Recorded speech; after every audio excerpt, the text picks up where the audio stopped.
ආයුබෝවන් අපි අද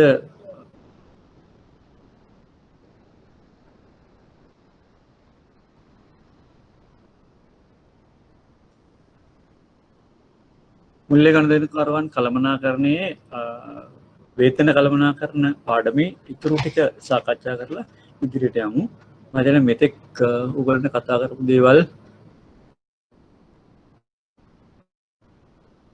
උගලන්ට ඇහෙනවනේ මාව?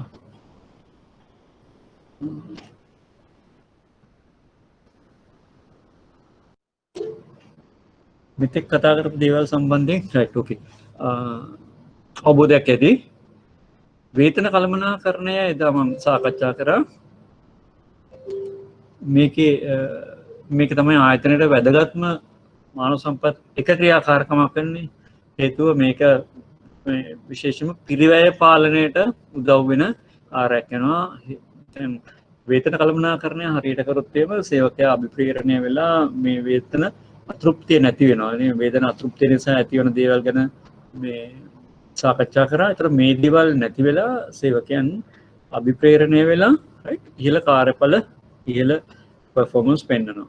ඒ performance පෙන්වන එක ආයතනයට වාසිදායක සාධකයක් වෙනවා. ආයතනය තවදුරටත් වර්ධනය වෙනවා. අපි අර පළවෙනි හෑන්ඩ් අවුට් එකේදීම කතා කරා ආයතනය කරන්නේ කුමක්ද කරන්නේ කෙසේද කරන්නේ කා සඳහාද කරන්නේ කියන එක. ඒතර කෙසේද කියන එකේ පුද්ගල සාධකයට බලපාන කරුණු තමයි අපි දැන් මේ සාකච්ඡා කරන්නේ. ඒක හොඳින් කළමනාකරණය කරොත් අර ගනුදෙනුකරුවන් අපේ ආයතන ඔක්කොම සේවා සපයන ආයතන නිසා අපේ ආයතනවල සේවාවන් වල ගුණාත්මක භාවය දැනෙන්නේ සේවාව සපයන අවස්ථාවේදී ඩෙලිවරි එකේදී නිසා පුද්ගල සාධකයේ එකට වැදගත් වෙන නිසා මානව සම්පත් කළමනාකරණය ඉතාම වැදගත්. ඒ වගේම තමයි පුද්ගල සාධකය එහෙම නැත්නම් people factor එකට විශාල පිරිවැයක් දරන නිසා සමස්ත පිරිවැයේ ඒ යොදවන පිරිවැයට සාපේක්ෂව ප්‍රතිලාභ රිටර්න් එක ලැබෙන්නේ නැත්නම් සේවකයන්ගෙන් සේවක ඵලදායීතාවය හින වෙලා නම් අඩු වෙලා නම් ඒක ආයතනයේ වර්ධනයට අයහපත් විදිහට බලපානවා. ඒතර ආයතනය වර්ධනය වෙන්නේ නැහැ. ආයතනය ඇකිලෙනවා. ගනුදෙනුකරුවන් අපෙන් ඈත් වෙනවා. ආයතනය ඇකිලෙනවා කියන්නේ අපේ ව්‍යාපාර පරිමාව වෙළඳපොළ කොටස ඒවා අඩු වෙනවා. අඩු වෙනකොට ආයතනය ඇකිලෙනවා. වත්කම් ආයතනේ අඩු වෙනවා. අවුරුද්දෙන් අවුරුද්ද අවසානයේදී ආයතනය බිඳ වැටෙන්න පුළුවන්. ඒවා වළක්ව ගන්න නම් මේ මානව සම්පත් ක්‍රියාකාරකම් හරියට සිද්ධ වෙන්න ඕන. මානව සම්පත් නියම වෙලාවට නියමිත ගුණාංගයන් යුතුව නියමිත ප්‍රමාණයෙන් සපයන එකේ ඉඳන්ම මේ දේවල් කළමනාකරණය කරන්න ඕන. එතකොට අපි අවසානයේදී සාකච්ඡා කරා වැටුප් ගෙවන වැටුප් සකස් කිරීමේ ක්‍රමවේදය. ඒකෙදි මම ෆැක්ටර් කම්පැරිසන් මෙතඩ් සාධක සංසන්දන ක්‍රමය කියලා නවීනතම ක්‍රමයක් සාකච්ඡා කරා. පරණ ක්‍රම තියෙනවා. ඉතින් එක වතාවක් තමයි ඇවිල්ලා තිබුණේ පේපර් එකේ කෙටි ප්‍රශ්නයකට. නමුත් ඔයගොල්ලෝ දැනගෙන ඉන්න ඕනින්ද මම ඒක සාකච්ඡා කරා කොහොමද මොනවද ගන්න තත්ත්වයන් නැත්නම් ඒකෙදී රැකියා විශ්ලේෂණය කියන සාධකය වැදගත් වෙනවා. රැකියා ඇගීමේදී මේක කරන්නේ ඊළඟට වැටුප් පරිමාණ සකස් කරගන්න හැටි, වැටුප් ව්‍යුහය සකස් කරගන්න හැටි, ඒ දේවල් සම්බන්ධයෙන් සාකච්ඡා කරා. ඒතර වැටුප් ගෙවීමේ ක්‍රම ගත්තාම කාලය පදනම්ව වැටුප් ගෙවීමේ ක්‍රම තියෙනවා. ඊළඟට ඉටු කළ ප්‍රමාණය. ඒතර මේක ඇවිල්ලා ඉටු කළ ප්‍රමාණය කියන්නේ අවුට්පුට් එක. ඒතර performance base ඇත්තටම කියනවා. සේවකයන් ඉපදවන ප්‍රමාණය අනුව මම එදා සාකච්ඡා විවර කරේ මෙතනින් නිපදවන ප්‍රමාණය ලබා දෙන සේවාවේ ප්‍රමාණය අනුව. ඒතර හැම එකකටම එහෙම කරන්න ටිකක් අමාරු වෙනවා. ඒ නිසා ගොඩක් මේකේ මික්ස් එකක් තමයි ගොඩක් වෙලාවට තියෙන්න වඩා හොඳ. සමහරවිට එහෙම කැමති නැති අවස්ථා තියෙනවා සේවකයන් සම්බන්ධයෙන්. ඒකද ඒගොල්ලෝ ගොඩක් කැමති කාලය පදනම. ඒකට සේවයට පැමිණියාම සේවය කරත් නොකරත් සේවකයාට වැටුප් ලැබෙනවා.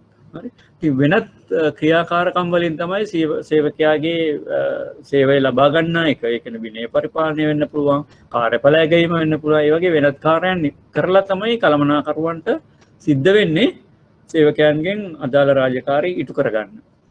නමුත් නිපදවන ප්‍රමාණය මත පදනම් වුණා නම් ඒතර ඒක සේවකයාට තමයි ඒකේ වගකීම එන්නේ. සේවකයා දැනගන්න ඕන තමන් නිපදවන ප්‍රමාණය වැඩි කරගන්න ඒකක කාලයක් තුළ. ඒතර එයාට ලැබෙන ප්‍රමාණය ඒ අනුව වැඩි වෙනවා. දැන් තේවතු වල දළු කඩද්දී දළු කිලෝ ගානට තමයි එන්නේ. ඒතර ඒකේ යම්කිසි බේස් රේට් එකක් තියෙනවා.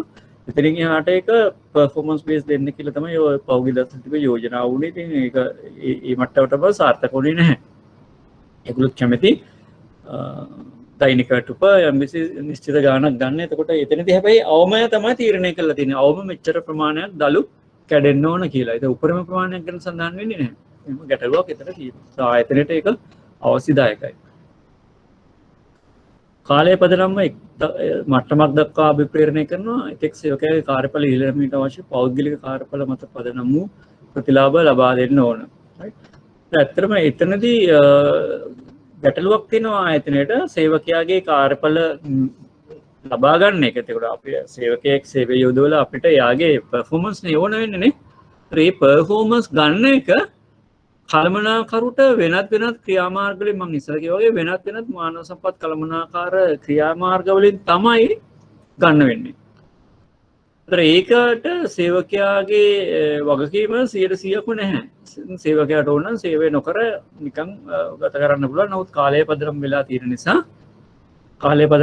නිසා ඒ අදාළ මුදල ගෙවන්න සිද්ධ වෙනවා. නමුත් දැන් පර්ෆෝමන්ස් බේස් ගත්තොත් එහෙම පර්ෆෝමන්ස් බේස් වලදී මෙතනදී සේවකයා කාලය පදනම් සේවකයා හොඳින් කරත් හොඳින් නොකරත් එකම මුදල ලැබෙනවා. එතකොට හොඳින් සේවය කරන සේවකයන්ට මේ කලකිරීමට වත් වෙන්න පුළුවන්. සමරකයාවකට ගෙවන ප්‍රමාණය ඉහළ හා පහළ සීමාවන් නොමැති විට අයුක්ත සාගත වෙනවා විකෘති පඩවියක් ආයතන තුළ ඇති වෙයි. ඒතර මේ පෞද්ගලික මෙතන එක්තරා මට්ටමක් දක්වා සේවකයන් අපිරිනවා. ඒත් සේවකයාගේ කාර්යඵල ඉල්ලීමට අවශ්‍ය නම් පෞද්ගලික කාර්යාල නෙමෙයි පෞද්ගලික කාර්යඵල නේ. පෞද්ගලික කාර්යඵල මත පදනම් වූ ප්‍රතිලාභ ලබා දීම කළ යුතුයි. එතකොට යම් මට්ටමක් දක්වා කාලය මත පදනම් වෙලා තියෙනවා. එතකොට එයාගේ පර්ෆෝමන්ස් ඉහළ නම් වන්න නම් ඊට පස්සේ එයාගේ ඉන්ඩිවිජුවල් පර්ෆෝමන්ස් මත තමයි ලබා දෙන්න ඕන. එසේම සමරකයාවට කියන ප්‍රමාණයෙන් ඉහළ හා පහළ සීමාවක් නොමැති උට අයත්සාගත වෙන්න විකෘති පඩිය. දැන් මොනවා හරි එකකට අර අපර් ලිමිට් එකක් ලෝවර් ලිමිට් එකක් නැති වුණාන් පස්සේ ආයතනයට කැමති විදිහට ගෙවන්න පුළුවන්. ඒ නිසා ඒක නැති වෙනවා. රයිට්. මේ දේවල් ඉටු වෙනවා මේ කාලය පදනම් මත ගෙවීම. වැටුප් පියුව එක අඩංගු යුතු කරුණු. මං ඉස්සලා කතා කරා වැටුප් පියුව එකේ තියෙන්න ඕන කොමන්වත් පරතරයක් තියෙන්න ඕන. රැකියාව වර්ග කරන්න ඕන. එතකොට වැටුප් තල තීරණය අපි අර කලින් කතා කරපු දේවල් තමයි අභ්‍යන්තර වටිනාකම වෙළඳපොළ වටිනාකම මේ වගේ දේවල් තීරණය වෙන්න ඕන. ඊළඟට ඉහළ පහළ අගයක් සහිත වැටුප් පරිමාවක් තියෙන්න ඕන. වැටුප් පරිමාවල් සෑහෙන පළලකින් තියෙන්න ඕන. මොකද හේතුව වෙන්නේ නැත්නම් මෙහෙම සේවකයාට දැන් කියන්නේ පල්ලෙහා මට්ටමයි ඉහළ මට්ටමයි අතර පැහැදිලි වෙනසක් තියෙන්න ඕන. නැත්නම් සේවකයාට ඒක අභිප්‍රේරණයක් වෙන්නේ නැහැ.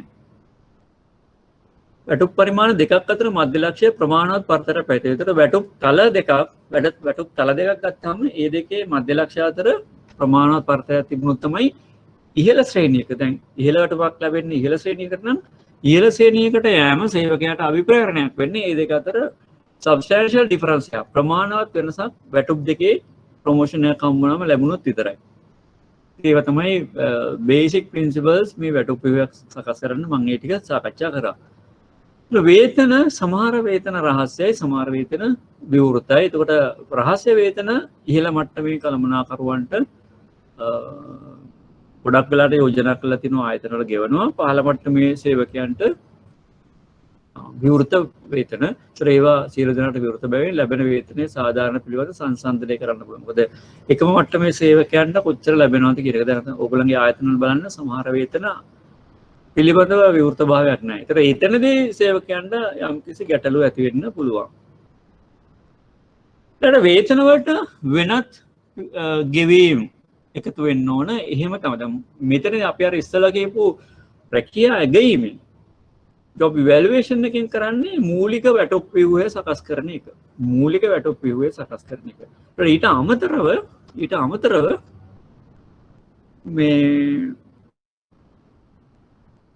සමහර විට පෞද්ගලික අපි කිව්වේ පෞද්ගලිකව වේතන ගැලපීම කරනවා. ඒතර එතනදී එක එක පුද්ගලයා ඒ කාලේ හිටපු කාලය තුල ඊළඟට එක එක පුද්ගලයාගේ දක්ෂතාවයන් තුල එක එක්කෙනා ලබා දෙන කාර්යඵල ප්‍රමාණය මත මේ වැටුප වෙනස් කරන්න පුළුවන්. මොකද එහෙම වුණොත් සේවකයාට ඒක ආකර්ෂණය වෙනවා. ඉතින් එතනදී විවිධ දීමනා, වෘත්තීය දීමනා, ජීවන වියදම් දීමනා, දිරි දීමනා දැන් ගොඩක් වෙලාවට ඔය ගාමන්ට් ෆැක්ටරිස් වල පැමිණීමේ දීමනාව. ඒතර ඒගොල්ලන්ව දිගටම ගෙන්න ගන්න පැමිණීමේ දීමනාව. දැන් බෝනස් කියන්නේ දිරි දීමනාව. නේ? දිරි දීමනාවක් බෝනස් කියන්නේ. ඒතර ඒක සේවකයන් අභිප්‍රේරණය කරන්න තියෙන දේවල්. ඒතර ඒවා මූලික වැටුපට එකතු වෙන්නේ නැතුව බාහිරින් එකතු කරපු දීමනාවන්. ඒතර දීමනාවන් එකතු කිරීම තුළින් එකම ශ්‍රේණියේ පුද්ගලයන්ගේ වුණත් විවිධ පොඩි පොඩි වැටුප් පරතර ඇති කරනවා. එතකොට පල්ලෙහා වැටුපක් ලැබෙන පුද්ගලයා ඉහළ වැටුපක් ලබා ගන්න අභිප්‍රේරණය වෙලා එයත් තමන්ගේ කාර්යඵල වෙනස් කරනවා කියන අපේක්ෂාව තමයි මෙතන තියෙන්නේ. දැන් පැමිණීමේ දීමනාව දුන්නාම සේවකයන් මේක ලබා ගන්න. හරි මේක ලබා ගන්න දිනපතා පැමිණේ හෝ පැමිණීම නොපැමිණීම අඩුවෙන් කරයි කියන අපේක්ෂාව තමයි ආයතනයේ තියෙන්නේ. right දැන් සුබ සාධන පිරිවැය. ඒතර සුබ සාධන පිරිවැයක් තියෙනවා. ඊළඟට විශ්‍රාම ජීවන, විශ්‍රාම අරමුදල්, අර්ථ සාධක අරමුදල්, භාරකාර අරමුදල්, වේතන පරිපාලන පිළිබඳ අරමුදල්. ඒතර ඒවත් වේතන සකස් කිරීමේදී ගන්න ඕන. නමුත් මේවා වැටුපට එකතු වෙන්නේ නැහැ. වැටුපක පුද්ගලයන් සමග ගැළපීමට තමයි මේ අනිකුත් දීමනාය වගේ දේවල් එකතු කරන්නේ. මේ ටික තමයි වැටුප් කල්පනාකරණය එහෙම නැත්නම් වේතන කල්පනාකරණය සම්බන්ධයෙන් අපිට සාකච්ඡා කරන්න තියෙන්නේ. අපි ඊළඟට අලුත් මාතෘකාවකට යමු. දැන් අපි සේවකයෝ බඳවා ගත්තා. ඒ වගේම සේවකයන්ට පුහුණුව ලබා දුන්නා නේ. කාර්යඵල ලැබීම කරා. කාර්යඵල මත පුහුණුව ලබා දුන්නා. එතකොට සේවකයන්ගේ කාර්යඵල මත වැටුප් තීරණය කරා. සහ එහෙම නැත්නම් වැටුප් තීරණය කරලා ඒ අනුව ඒගොල්ලන්ගේ කාර්යඵල ගත්තා. ඒ දේවල් කරන අතරදී දැන් මේ සේවකයෝ එක්තරා ආකාරයකට හැසිරෙන්න ඕන. දැන් ආයතනයේ සකස් කරලා තියෙන ආකාරයක් තියෙනවා. ඒ ආයතනයේ සකස් කරලා තියෙන ආකාරයට සේවකයන්ගේ චර්යාව තිබුණොත් තමයි ආයතනයට පුළුවන් වෙන්නේ අර කියපු දේවල් අත්පත් කරගන්න. ආයතනික ඉලක්ක corporate strategic plan එකේ හදපු ඉලක්ක අත්පත් කරගන්න පුළුවන් වෙන්නේ ආයතනයේ සේවකයන් ඒ විදිහට හැසිරුණොත් විතරයි. සේවකයන්ගේ හැසිරීම සේවකයෝ කියන්නේ පණ තියෙන කට්ටියක්. ඒතර ඒගොල්ලන්ට සංවිධානය වෙන්න පුළුවන්, විරුද්ධ වෙන්න පුළුවන් නේ. ඒ වගේ චර්යාවන් තියෙනවා ඒගොල්ලන්ට. ස්වාභාවික ජීවි සම්පතක් නිසා. ඒ නිසා තමයි මම හැමතිස්සෙම විශේෂයෙන්ම සේවා සපයන ආයතනවල මානව සම්පතේ ගුණාත්මක භාවය ඉතා ඉහළ මට්ටමක පවතින්න ඕන කියන එක අවධාරණය කරන්න. ඒතර ඒක ඉතා ඉහළ මට්ටමක පවත්වා ගන්න තමයි සේවකයන්ට විශේෂ දීමනා එහෙම ගොඩක් දීලා මුල්‍ය ආයතනවල වැටුප්වල අනිකුත් සාපේක්ෂව අනිකුත් ආයතනවල වැටුප් වලට වඩා ඉහළ මට්ටමක පවත්වාගෙන යන්නේ. ඒතර ඒකත් අරගෙන ඉවරලා සේවකයන් පාල මට්ටමක පර්ෆෝමන්ස් පෙන්වනවා. ඒක ඇත්තටම රටේ ආර්ථිකයට සිදු කරන හානියක්. දැන් ආර්ථිකයට ඒක සම්පත් අසමානව බෙදී යෑමක් තමයි වෙන්නේ.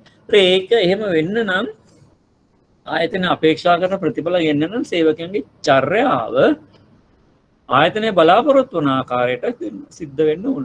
ඒක එහෙම නොවන වෙලාවට අපිට සිද්ධ වෙනවා විනය පරිපාලන ක්‍රියාවලියක් මගින් සේවකයන්ගේ චර්යාව නැවත ආයතනයේ අපේක්ෂා කරන මට්ටමකට ගේන්න. මතක තියාගන්න විනය පරිපාලනය කියන මානව සම්පත් කළමනාකරණ ක්‍රියාවලිය තියෙන්නේ සේවකයන්ට දඬුවම් කරන්න නෙමෙයි. right? ගොඩක් වෙලාවට හිතනවා සේවකයන්ට විනය පරිපාලනය කිව්වම සේවකයන්ට දඬුවම් කරන්න කියලා. එහෙම එකක් නෙමෙයි. මානව සම්පත් කළමනාකරු සාර්ථකව ආකාරයට විනය පරිපාලනය කරනවා නම් විනය පරිපාලනයේදී කරන්නේ යම්කිසි අයහපත් චර්යාවක් ආයතනයට සුදුසු නැති චර්යාවක් සහිත පුද්ගලයෙක්ව නැවත ආයතනයේ අපේක්ෂා කරන චර්යා මට්ටමට බිහේවියර් ලෙවල් එකට ගේන එක. දැන් සේවකයන්ගේ වැඩ සහ චර්යාව පාලනය කිරීම විනය පරිපාලන ලෙස කියනවා. එතන අපි සකස් කරගත් නෝම්ස් තියෙනවා. අපි කාලීන් අපේ ස්ට්‍රැටජික් ප්ලෑන් එක හදනවා. ස්ට්‍රැටජික් ප්ලෑන් එක අනුව වාර්ෂිකව ඉලක්ක ලබා දෙනවා. අවුරුදු අපි හිතමු ස්ට්‍රැටජික් ප්ලෑන් එක අවුරුදු 5කට හදනවා නම් අවුරුද්දක් ඇතුළත කොයි දේවල් ගන්න ඕනද කියලා. දැන් එක උදාහරණයක් තමයි ඩෙපොසිට් මොබිලයිසේෂන්. එහෙම නැත්නම් තැන්පතු ඒකරාශීකරණය. උදාහරණයක් ගන්නකෝ. එතකොට ඒක අද තියෙන තැන්පතු බිලියන 1000යි කියලා හිතන්නකෝ මේ ආයතනේ. ඒතර ඒගොල්ලෝ අවුරුදු 5කට පස්සේ මේක බිලියන් 1500කට යනවා. ඒතර බිලියන් 500ක් අවුරුදු 5ක් ඇතුළත හොයන්න ඕනේ. එහෙම නැත්නම් බිලියන 1200කට යනවා. ඕන ගාන. එන්වයරන්මන්ට් එක ගන්නවා වෙනස් කරනවා. ඒ 1200 එමෙතන අමතර 200 අවුරුදු 5ක් ඇතුළත කඩලා රයිට් අපි හිතමු 500ක් කියලා. ඒතර පහසුවට අවුරුද්දට බිලියන් එක ගානේ එකතු කරන්න ඕන ඩිපොසිට් කියලා. නැත්නම් අවුරුද්දකට බිලියන් එකක් සමස්ත බැංකුව කරනවා. මේව ශාඛාවලට බෙදලා දෙනවා. ඊට ශාඛාවලට කරන්න ඕන දේවල් මොනවද ඔයගොල්ලෝ කරන්න ඕන? තරුණ කරන්න සිත කරන්න ඕන, පත්තරවල ඇඩ්වර්ටයිස්මන්ට් දාන්න ඕන, කැම්පේන්ස් තියන්න ඕන, පාසල් වලට යන විවිධ ක්‍රියාකාරකම් ආයතනවල මේ ශාඛාවලට දැනුම් දෙනවා. ඉහළ කළමනාකාරීත්වයේ මේ දේවල් කරන්න කියලා. ඒ එහෙම කරොත් අපේක්ෂා කරනවා අර කියන ඉලක්කය ඒ කියලා. ඒක තමයි සකස් කරගත්තු නෝම් එක. අපි ගනුදෙනුකරුවෝ විසිට කරන්න යන්නේ නැත්නම්, අපි පාසල් වලට යන්නේ නැත්නම්, අපි ඩෝර් ටු ඩෝර් කැම්පේන් කරන්නේ නැත්නම්, අපි ආවම ක්‍රොස් සෙලින් කරන්නේ නැත්නම් නේ අපේ ව්‍යාපාරික පරිසරය බිස්නස් කමාන්ඩ් ඒරියා එක ශාඛාව වටේ තියෙන පරිසරය එහෙම නැත්නම් එන්වයරන්මන්ට් එකේ පිළිබඳව අපිට අවබෝධයක් නැහැ. ඉස්කෝල කීයක් තියෙනවද කියලා අපි දන්නේ නැහැ. රජයේ කාර්යාල කීයක් තියෙනවද කියලා දන්නේ නැහැ. ගෘහ ඒකක කීයක් තියෙනවද කියලා දන්නේ නැහැ. මුදල් තියෙන අය කවුද කියලා දන්නේ නැහැ. ඒක කළමනාකරුවෝ ආයතනය ඇතුළටම වෙලා ඉන්නවනම්, සේවකයෝ ඒ විදිහටම ඉන්නවනම්, අපි හිතාගෙන ඉන්නවනම් අපිට ඩිපොසිට් අරගෙන මිනිස්සු වෙයි කියලා. ඒක නෙමෙයි අපි සකස් කරගත් චර්යාව. එතකොට ඒක නම් සත්‍ය චර්යාව වෙන්නේ ওই දෙක අතර ලොකු ගැප් එකක් තියෙනවා.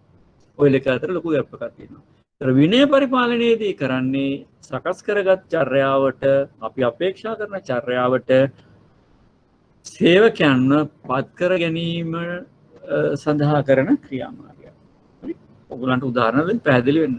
ණය අය කර ගැනීම ගත්තත් ඒ වගේ. ණය අය කරන එකේදී අපි කියනවා ණය නරක ණයට යන්න ඉස්සෙල්ලා ගණනකරුවන්ව දැනුවත් කරන්න. ටෙලිෆෝන් එකෙන් දැනුවත් කරන්න, ගිහිල්ලා හම්බ වෙන්න, ලියන්න, ඒ වගේ දේවල්. ඒක නරක ණය පැත්තට ගියායින් පස්සේ ගණනකරුවෝ විසිට කරන්න, සුරකම් නැවත ප්‍රත්‍යාගණනය කරන්න, ණය අලාභ වෙන කිරීම පිළිබඳව සැලකිලිමත් වෙන්න, ඊළඟට හඳුන්වා දීපා ඉන්න නම් අයිරාවක නම් සම්බ වෙන්න, අපකරුවන් හම්බ වෙන්න, ණයකරු හම්බ වෙන්න, ඔය ගොඩාක් දේවල් තියෙනවානේ කරන්න. ඒතර ඒවා කරන්නේ නැත්නම් ගැටලුවක් තියෙනවා. ඒවා වෙනස් කරන එක තමයි විනය පරිපාලනය කරන්නේ. ඒතර විනය ප්‍රධාන වශයෙන් කොටස් දෙකකට කඩන්න පුළුවන් විනය පරිපාලනයේදී. එකක් තමයි වළක්වාලීමේ විනය. Preventive discipline. වළක්වාලීමේ විනය. Preventive discipline. යමක් වෙන්න ඉස්සෙල්ලා වළක්ව ගන්නවා. ඒතර විනය නීතියක් උල්ලංඝනය වීමට ඉස්සෙල්ලා ඒක බලන්න. ඒතර සේවකයන්ව විනය පිළිබඳව නිරන්තරයෙන් දැනුවත් කරනවා. දැන් ඒවා කැඩිලා නැහැ. සේවකයන් මේ දේවක් වෙලා නැහැ. නමුත් විනය පරිපාලනය, විනය නීතිය, සේවක චර්යාව සම්බන්ධයෙන් නිරන්තරයෙන්ම මානව සම්පත් කළමනාකරණ දෙපාර්තමේන්තුවෙන් දැනුම්වත් කරනවා. සේවකයන්ට වැඩමුළු පවත්වනවා. චක්‍රලේඛන මගින් කියනවා. දැන් යම් කිසි චර්යාවේ වෙනසක් වුණාම ඒවා දැනුම් දෙනවා නේ.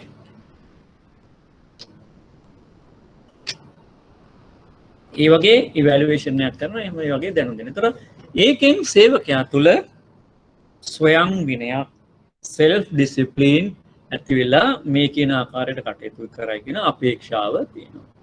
right? දැන් උදාහරණයක් විදිහට ගත්තොත් 8ට රාජකාරියට වාර්තා කිරීම.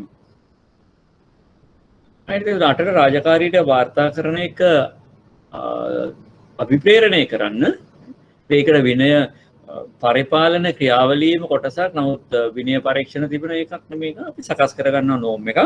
උදෑසන 8 වෙනකොට රාජකාරියට වාර්තා කරන්න ඕන. ඒතර උදෑසන 8 ඉඳන් 8යි කාලය වෙනකම් අවස්ථාව දීලා තියෙනවා. ඉතින් අපි ඒක පාවිච්චි කරන්න එපා. ඒක තියෙන්නේ යම්කිසි හදිසි ගැටලුවක්, හදිසි ප්‍රශ්නයක් සේවකයාට આવොත් එම ඉඳලා හිටලා පාවිච්චි කරන්න 8 සහ 8යි කාල අතර කාලය. ඒතර 8යි කාලේ ඉඳන් 8 මාර වෙනකම් කාලය දවස් 3ක් වාර්තා කරොත් මේ වෙලාවට දින භාගයක වැටුප් කැපෙනවා. එක දවසක් හරි 8:00ට පස්සේ වාර්තා කරලා තිබුණොත් එimhe දින භාගයක වැටුවක් යනවා. ඒතර අපි සකස් කරගත්තා නෝම් එකක්. ඒතර ඒක පනිෂ්මන්ට් පැත්තට. ඒ කියන්නේ සේවකයාට අවාසි වෙන විදියට. ඒක නෙගටිව් අපි ඉස්සරහදී කතා කරනවා. නෙගටිව් අප්‍රෝච් එකක්. හැබැයි වේලාසනින් දැනුම් දෙනවා. ඔයා 8යි කාල 8යි අතර ගොඩක් වෙලාට අපි ඒක පාවිච්චි කරනවා. නමුත් ඒක වැරදි. ඒක දිගටම තියෙන්න බෑ. යම් කිසි කාල සීමාවක් තියෙන්න ඕන. අපි 8යි කාල 8:00 අතර ගන්නකො. ඒතර එතනදී කියනවා දවස් 3කට වඩා මේ 8යි කාල 8:00 කාල අතර වාර්තා කරලා තිබ්බොත් එimhe දින භාගයක වැටුප් එimhe දින භාගයක නිවාඩු කැපෙනවා.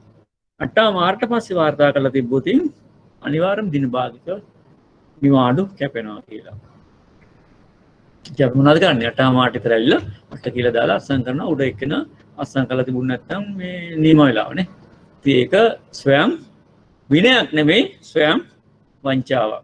ඉතින් අපි ඒකට පුරුදුලා තියෙන තේ අපි වෙනස් කරගන්න ඕන. මම දන්නේ ඒක ඔයගොල්ලන්ගේ මට්ටමින් කොහොම කරනවද කියලා. ඒක අනිවාර්යයෙන්ම තමන්ගේ නියමිත වෙලාව දාලා අත්සන් කරන්න මේ තමන් තුළ තියෙන ස්වයං විනයක්. ඒක දීලා තියෙන්නේ නෙගටිව් පැත්තට. අනිත් පැත්තෙන් පොසිටිව් පැත්තට දුන්නොත් එහෙම සේවකයා 8ට සේවයට වාර්තා කරනවා නම් ඌ 8ට පෙර සේවයට වාර්තා. ඉතින් 8ට පෙර සේවයට වාර්තා කරාට සේවකයාට ගෙන් ආයතනයට වෙන ප්‍රයෝජනයක් නැහැ. ආයතනයට වෙන ප්‍රයෝජනයක් නැහැ. 8ට රාජකාරිය ආරම්භ කරනවා නම්.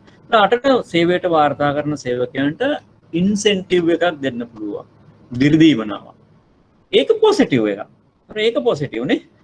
8ට සේවයට වාර්තා කරන අයට දිරිදීමනාවක් දුන්නොත් ඒක පොසිටිව්. ඉතින් ඕක කරන්න බෑ 8:00 විතර ඇවිල්ලා 8 කියලා දාලා අත්සන් කරලා මේ කරන අයත් එක්කලා ඕක කරන්න බෑ. එතකොට වැරදි දෙකයි. ප්‍රමාද වෙලත් වෙනවා ඉන්සෙන්ටිව් එකක් ගන්නවා නේ. හරි. ඒ දෙකම කරන්න බෑ. එතකොට ඒක ගැටලුවක් වෙනවා. හරි. ඒක නිකන් හරියට ගෙදර ඉඳලා නිවාඩු දානවා ටෙලිෆෝන් එකෙන් ඔෆිස් එකට ඇවිල්ලා ඒකට ප්‍රිවිලේජ් නිවාඩු දානවා. ඒතර අවුරුදු අන්තිමේදී ඒ කැෂුවල් නිවාඩු වලින් අඩු වෙන කරන්න නැති වෙනවා, මෙඩිකල් වලින් අඩු වෙන කරන්න නැති වෙනවා. අවුරුදු අන්තිමට ඒක එන්කෑෂ් කරනවා. එතකොට සේවකයා ගැටලුවක් වෙන විදිහට හැසිරෙනවා ආයතනයට, අනිත් පැත්තෙන් ප්‍රතිලාභයකුත් ගන්නවා. මේක යහපත් සේවකයෙක්ගේ ලක්ෂණයක් නෙමෙයි. මේවා වේලාසනින් දැනුම් දීලා තියෙනවා. මේවා සකස් කරගත්ත දේවල්. ඒතර මේවට විනය පරීක්ෂණ තියන්න පවත්වන්න දෙයක් නැහැ. අපි දන්නවා නෝම් එක. මේ නෝම් එක අනුව හැසිරුණොත් ඒ තුල සේවකයාගේ ස්වයං විනය ඇති වෙයි කියන අපේක්ෂාව තියෙනවා. ඒතර ඒ සඳහා පහත දැක්වෙන ක්‍රියාමාර්ග අනුගමනය කරන්න ඕන. සෑම ප්‍රමිතියක්ම නීතියක්ම රීතියක්ම හරි. දැන් මේ නීති කිව්වයින් පස්සේ රට තුල තියෙන කොමන් පොදු නීති උදේ 8 ඉඳන් හැන්දෑවේ 4:45 වෙනකන් රාජකාරී කරන එක පොදු නීතිය. කෑම පැයක් ගන්න එක පොදු නීතිය.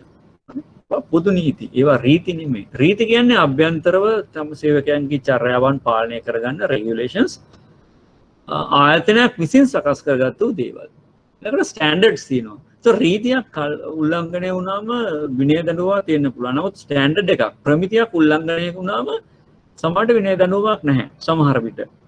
නමුත් ස්ටෑන්ඩඩ් එකක් ආරක්ෂා කරනවා කියන්නේ මිනිහෙක් කවුරු සේවකයෙක් ඔහු ඊටාම වැදගත් ආයතනයේට සම්පතක් වන සේවකයෙක්. දැන් හරියට නීති සහ සදාචාරය වගේ එකක් තමයි. සදාචාරය තියෙන්නේ කල්චර් එක තුල. අපි සමහර දේවල් ආරක්ෂා කරනවා. සදාචාරය කියන්නේ මගේ එකක්. මම මේක ආරක්ෂා කරනවා. කවුරුනොත් මම මේක කරනවා. නීතිය කියන්නේ මම බයට නීතියෙන් දඬුවම් ලැබෙයි කියන බයට නොකර ඉන්න එක. ඒතර නීතිය කියන්නේ වෙනත් අය මට දඬුවම් කරයි කියන බය නිසා නොකර ඉන්න එකක්. ඒකට ඒක පිටිපස්සේ තියෙන්නේ තර්ජනයක්. කෙනෙක්ට බය නිසා, කෙනෙක්ගේ බලපෑම නිසා වෙන දෙයක්. සදාචාරය කියන්නේ මම ආරක්ෂා කරන දෙයක්. යම් යම් අපි අන්‍යෝන්‍ය වශයෙන් එකඟ වෙච්ච දේවල් තියෙන සමාජය තුළ. ඒතර ඒක ඇවිල්ලා මම කරන දෙයක්. අනිත් එක්කිනා කරාට මම ඒක කරන්නේ මොකද ඒක මගේ අයිතියක් තියෙන්නේ සදාචාරය රැගෙන. ඒතකොට ස්ටෑන්ඩඩ් එකක් කියන්නේ තේමයි රීතියක් කියන්නේ අර වගේ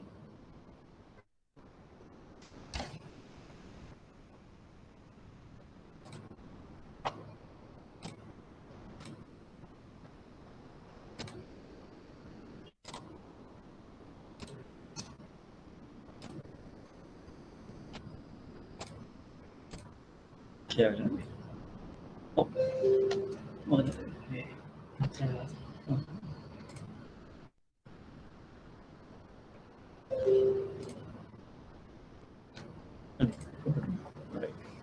හරි ඒ ස්ටෑන්ඩඩ් ආරක්ෂා කරන්න ඒවා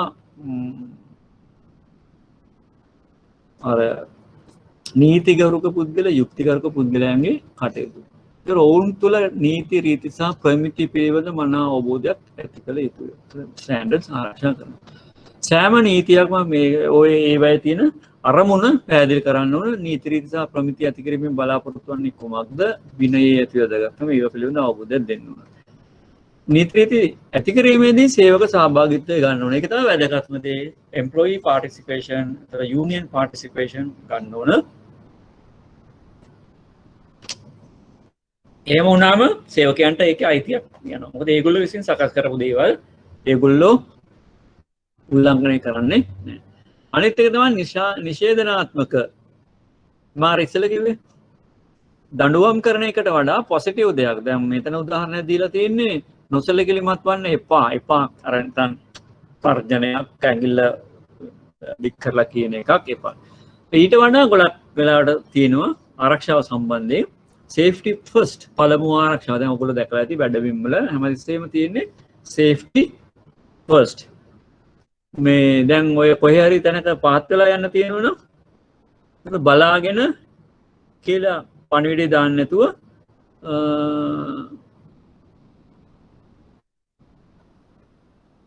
වෙන පණිවිඩයක් දාන්න පුළුවන් නේ බලාගෙනයි කියවම නිකන් අර තර්ජනයක් වගේ වළක්වාලීමේ විනය සම්බන්ධයෙන් සේවක කළමනාකරණ දෙපාර්තමේන්තුවට මානව සම්පත් කළමනාකරතුමා මේ දේවල් කරන්න ඕන මනා සේවක කළමනාකරණ දෙපාර්තමේන්තුව එමෙත සේවක කළමනාකරු හොඳින් කටයුතු කරනවා නම් සේවකයන්ට මේ නීති රීති සංදේශනය කරනවා කොමියුනිකේට් කරනවා ඒවයි පුටුපස නෙමෙයි පිටුපස ඇති හේතු පැහැදිලි කිරීම පිණිස පුහුණු වැඩසටහන ක්‍රියාත්මක කරනවා ස්වයං විනය පිළිබඳ ජීවය ජනත ස්වයං විනය සෙල්ෆ් ඩිසිප්ලින් තමයි ඇත්තටම වැදගත් වෙන්නේ ස්වයං විනය දැන් අපි පන්සිල් ගන්න එකෙන් අටසිල් ගන්න එකෙන් කරන්නේ ස්වයං විනයනේ අපේ හැසිරීම මගේ හැසිරීම පාලනය කරගන්නවා ඉතින් බෞද්ධ විදිහට අපි දන්නවා ඒක තමයි වැදගත්ම ඩිසිප්ලින් එක කවුරු හරි කියලා කවුරු හරි කාට හරි බයේ නීතියකින් කියනකට බයේ එහෙම කරන එක නෙමෙයි සෙල්ෆ් ඩිසිප්ලින් තමයි වැදගත්ම ඩිසිප්ලින් එක ඒක වළක්වාලීමේ විනය අනික නිර්වද්‍ය විනය යමක් වුණාට පස්සේ right නීති උල්ලංඝනය වීමෙන් පස්සේ නැවත සේවකයන්ගේ වැඩ සහ චර්යාව පාලනය කරන්න තියෙන ක්‍රමවේදයක් ඒක හොඳට මතක තියාගන්න දැන් සේවකයන්ගේ පර්ෆෝමන්ස් අපි කියනවා කවුන්ටර් සේවකයෙක් දවසකට ගනුදෙනුකරුවන් 400කට සේවය කරන්න ඕනේ. එතකොට ඇවරේජ් එකකට ස්ටෑන්ඩඩ් එක හදන්න ඕනේ. දැන් රුපියල් ලක්ෂයක් දක්වා තැන්පතුවක් ගණන් කරන්න යන කාලය එතකොට කුඩා එකක 50 11 වෙන්න පුළුවන් 10 11 වෙන්න පුළුවන්. ඒ වගේ ඇවරේජ් ගණන් දානවා. ඒතර ඒ ස්ටෑන්ඩඩ් එක දෙවිලා එයාට ඒ ස්ටෑන්ඩඩ් එක අනුව කටයුතු කරන්න ඒව ප්‍රමිතිනේ ඒව ප්‍රමිතිය. ඒතකොට ඒ ස්ටෑන්ඩඩ් එක අනුව කටයුතු කරන අතර යම් සේවකයෙක් 400ක් 500ක් කරන අතර තවත් සේවකයෙක් 100ක් 150ක් වගේ කරනවා නම් එතන ලොකු ගැටලුවක් තියෙනවා. ඒකේ පර්ෆෝමන්ස් සම්බන්ධයෙන් ගැටලුවක් තියෙනවා. එහෙමනම් එතනදී අනිවාර්යයෙන්ම ඒ සේවකයාව දැනුවත් ඒක සේවකයන්ට අවස්ථාවක් දෙන්න ඕන. නිවැරදි වෙන්න. එයාගේ අඩුපාඩුවක් වෙන්න පුළුවන්. එහෙම නැත්නම් යාට තියෙන යන්ත්‍ර සූත්‍රවල අඩුපාඩුවක් වෙන්න පුළුවන්. එහෙමනම් ඒ සේවකයාටත් 500ක් දිනකට සේවය කරන සේවකයාටත් එකම සැලකීම ආයතන තුල සිද්ධ වෙන්න බෑනේ. එවැනි අවස්ථාවන් performance evaluation එකේදී සැලකිල්ලට අරගෙන ඉදිරි මානව සම්පත් ක්‍රියාකාරකම් වලට යන්න ඕන මේ සේවකයාව නිවැරදි කරන්න බැරි නම් ඒ සේවකයා මොකද ආයතනය සකස් කරන්නේ ස්ටඩි එකකින් පස්සේ තමයි ස්ටෑන්ඩඩ් සකස් කරන්නේ. ඒ සේවකයා සුදුසුම සේවකයෙක් නෙමෙයි. ඒතකොට එතනදී බඳවා ගැනීමේදීත් ගැටලුව ඇති වෙලා තියෙන්න පුළුවන්. ඊට පස්සේ අපි කරන්න ඕන පුළුවන් තරම් දැන් මේ සේවකයාගෙන් උපරිම ප්‍රයෝජන ගන්න එයා වෙනත් දෙයකට දක්ෂ නම් ඒ වෙනත් රාජකාරියක් එක්ක එයාට පවරන්න ඕනේ නැත්නම් සේවකයාට කරන අසාධාරණ එකක්. යම්කිසි විනය විරෝධී වැඩක් කියන්නේ මේ කාර්යඵල අදාළ ප්‍රමාණයට ලබා නොදෙන එකත් එක්තරා විදිහක චර්යාව පිළිබඳ ගැටලුවක්. ඒකත් නිවැරදි කිරීම කරන්න වෙනවා. සේවකයාට දැනුම් දෙන්න වෙනවා. ඔයාගේ මෙන්න මෙච්චර ප්‍රමාණයක් අපිට ලැබෙන්න ඕන කියන එක. right? එයා කරපු දේ විතරක් ආයතනයේ බාර ගන්න බෑ. එහෙනම් සේවක කාර්යඵල සාධනය. අතර අනිත් එහෙමනම් එයා නිවැරදි කරගන්න බැරි නම් එයාව ඉවත් කරන්නත් බැරි නම් right? එයාව වෙනත් රාජකාරියක යොදවලා එයාගේ දක්ෂතාව වලින් ප්‍රයෝජන ගන්නත් බැරි නම් වෙනත් මානව සම්පත් ක්‍රියාකාරකම් වලදී උසස් වීම් වලදී මේ ඒ වගේ වෙලදී අන්න ඒවා පිළිබඳ සැලකිලිමත් වෙලා ඒ හොඳින් සේවය කරන සේවකයන්ට වැඩි ප්‍රමුඛතාවයක් ලැබෙන විදිහට කටයුතු කරන්න ඕනේ. ඒක තමයි වෙන්න ඕනේ. නිර්වන්ද විනය කියන්නේ එතකොට සේවකයෙක් ගතින් ඊටත් අමතරව විනය නීති උල්ලංඝනය වුණාම ඒවා ඔවුන්ගේ වැඩසටහන චර්යාව පාලනය කිරීම ක්‍රමවේදයයි. අනාගත විතර මෙතනදී කරන්නේ නැවත සේවකයාගේ චර්යාව වැඩ කිරීම නිවැරදි කරන අතර සේවක මණ්ඩලයට දැනුම් දීමක් කරනවා. මෙවැනි දෙයක් අනාගතයේ සිදු වුණොත් එහෙම මෙන්න මෙවැනි මොකද මෙතනදී ඇත්තටම යම් දඬුවමක් ලැබෙනවා. right? අතනදී සොයන් දඬුවමක් තියෙන්නේ මේ කියන වළක්වාලීමේ විනයේදී දඬුවම එකට ඇටච් වෙලා තියෙනවා. ඒතර මෙතනදී විනය පරීක්ෂණ පවත්වලා හරි විනය පරීක්ෂණ පවත්වලා ඒ වරදේ ස්වභාවය අනුව දඬුවම් නියම කරනවා. එතනදී දැනුම් දීමක් කරනවා අනේ සේවකයන්ට මෙවැනි වැරදි කරොත් මේ යන්නේ දඬුවම් වලට ලක් වෙන්න වෙනවා. ඒ නිසා ඔයගොල්ලෝ එවැනි දඬුවම් වලට ලක් වීමට අකමැති නම් මෙවැනි වැරදි කරන්න එපා කියන එක දැනුම් දීමක් කරනවා මේ නිර්වද්‍ය විනයේදී. මේකෙදී approaches දෙකක් තියෙනවා. එකක් තමයි යහවාදී පිවිසුම එහෙම නැත්නම් positive approach. යහවාදී පිවිසුම positive approach.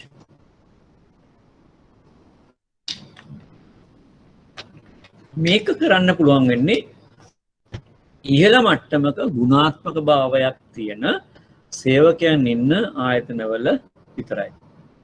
හේතුව මෙතනදී සේවකයාව දැනුම්මත් කරනවා යම් වැරද්දක් සිදු වුණොත් එහෙම මෙවැනි වැරදි සිදු වෙන්න බෑ ආයතනය තුල. right? වැරද්ද තමයි ප්‍රතික්ෂේප කරන්නේ. ඒ නිසා ඕගොල්ලෝ ඊළඟ අවස්ථාවේදී මෙවැනි දේවල් කරන්න එපා.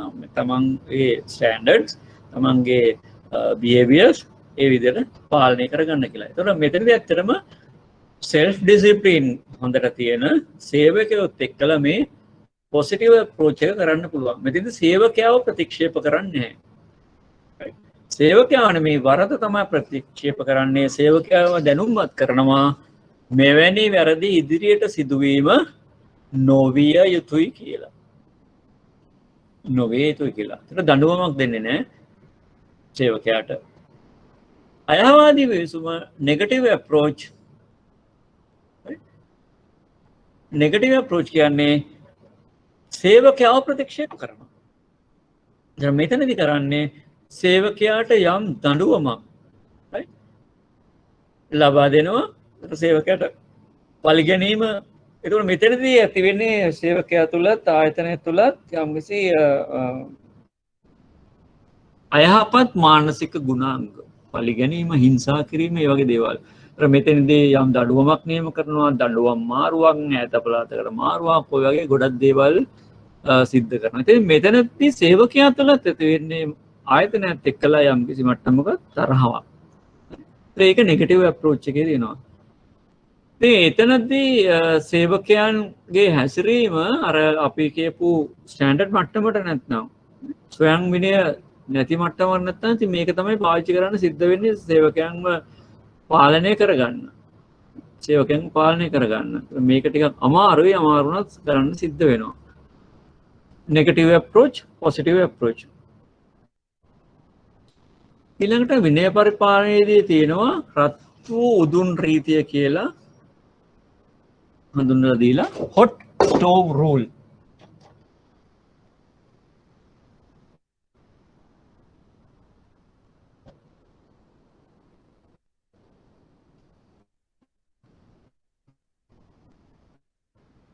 රත් වූ උදුන් රීතිය.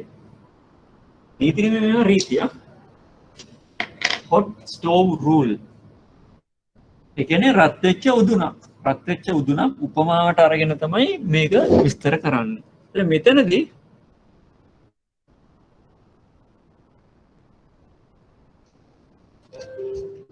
රත් වෙච්ච උදුනකින් කෙරෙන්නේ අනතුරු ඇඟවීමක්. මේක රත් වෙලා මේක ස්පර්ශ කරොත් එහෙම පිච්චෙයි කියන අනතුරු ඇඟවීම රත් වීම තුලින් පෙන්නම් කරනවා. ඒ වගේම තමයි විනය රීති සංදේශනය කළා පෙන්නලා ඒවා කඩ කිරීම කරොත් එහෙම අනතුරක් වෙයි, අපහසුාවක් වෙයි, සේවකයාට අපහසුතාවයකට පත් වෙන්න වෙයි කියන අනතුරු ඇඟවීම කරනවා. එතකොට විනය රීති සකස් කිරීමේදී ඒ ගුණාංගය තියෙන්න ඕන.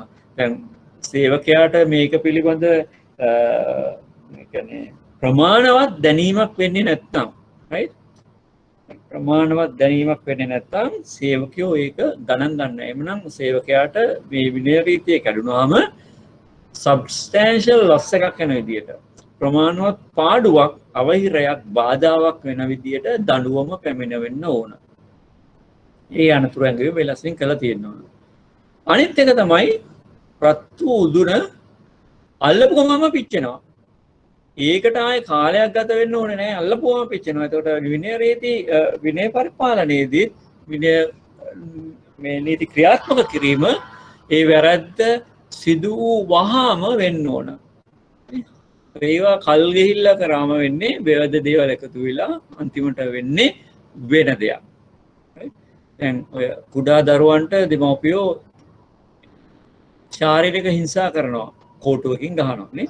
දැන් සමහරවිට පොඩි වරදකට පොඩි කාලේ මේ අම්මා කියනවා හරි අද තාත්තා ආවම හවස මං ඉල්ලලා දෙන්නම්කෝ කියලා කියනවා. ඉතින් ළමයට ඕක මතක නැහැ සෙල්ලම් කරලා මෙයා කරලා ඕක කරලා ඉතින් හන්දෑවට ආවන් පස්සේ තාත්තා තඩි බානවා අර පොඩි එකාට. ඉතින් පොඩි එකා දන්නේ නැහැ මේ මොකටද ගහන්නේ කියලා. ඒක ඇති වෙන්නේ ලොකු තරහක්.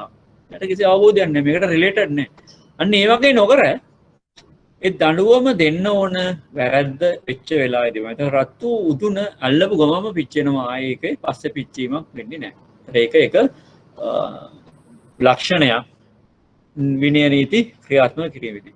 අනිත් එක තමයි අනුරූපී බව. අනුරූපී බව කියන්නේ වැරද්දේ ප්‍රමාණයට දඬුවම ලැබෙන්න ඕන. දැන් උදාහරණයක් විදිහට රත් උදුන ඇල්ලුවේ ඇඟිලි තුඩු වලින් නම් පිච්චෙන්නේ ඇඟිලි තුඩු විතරයි. සම්පූර්ණ ඇඟිලි වලින් ඇල්ලුවොත් එහෙම පිච්චෙන්නේ ඇඟිලි.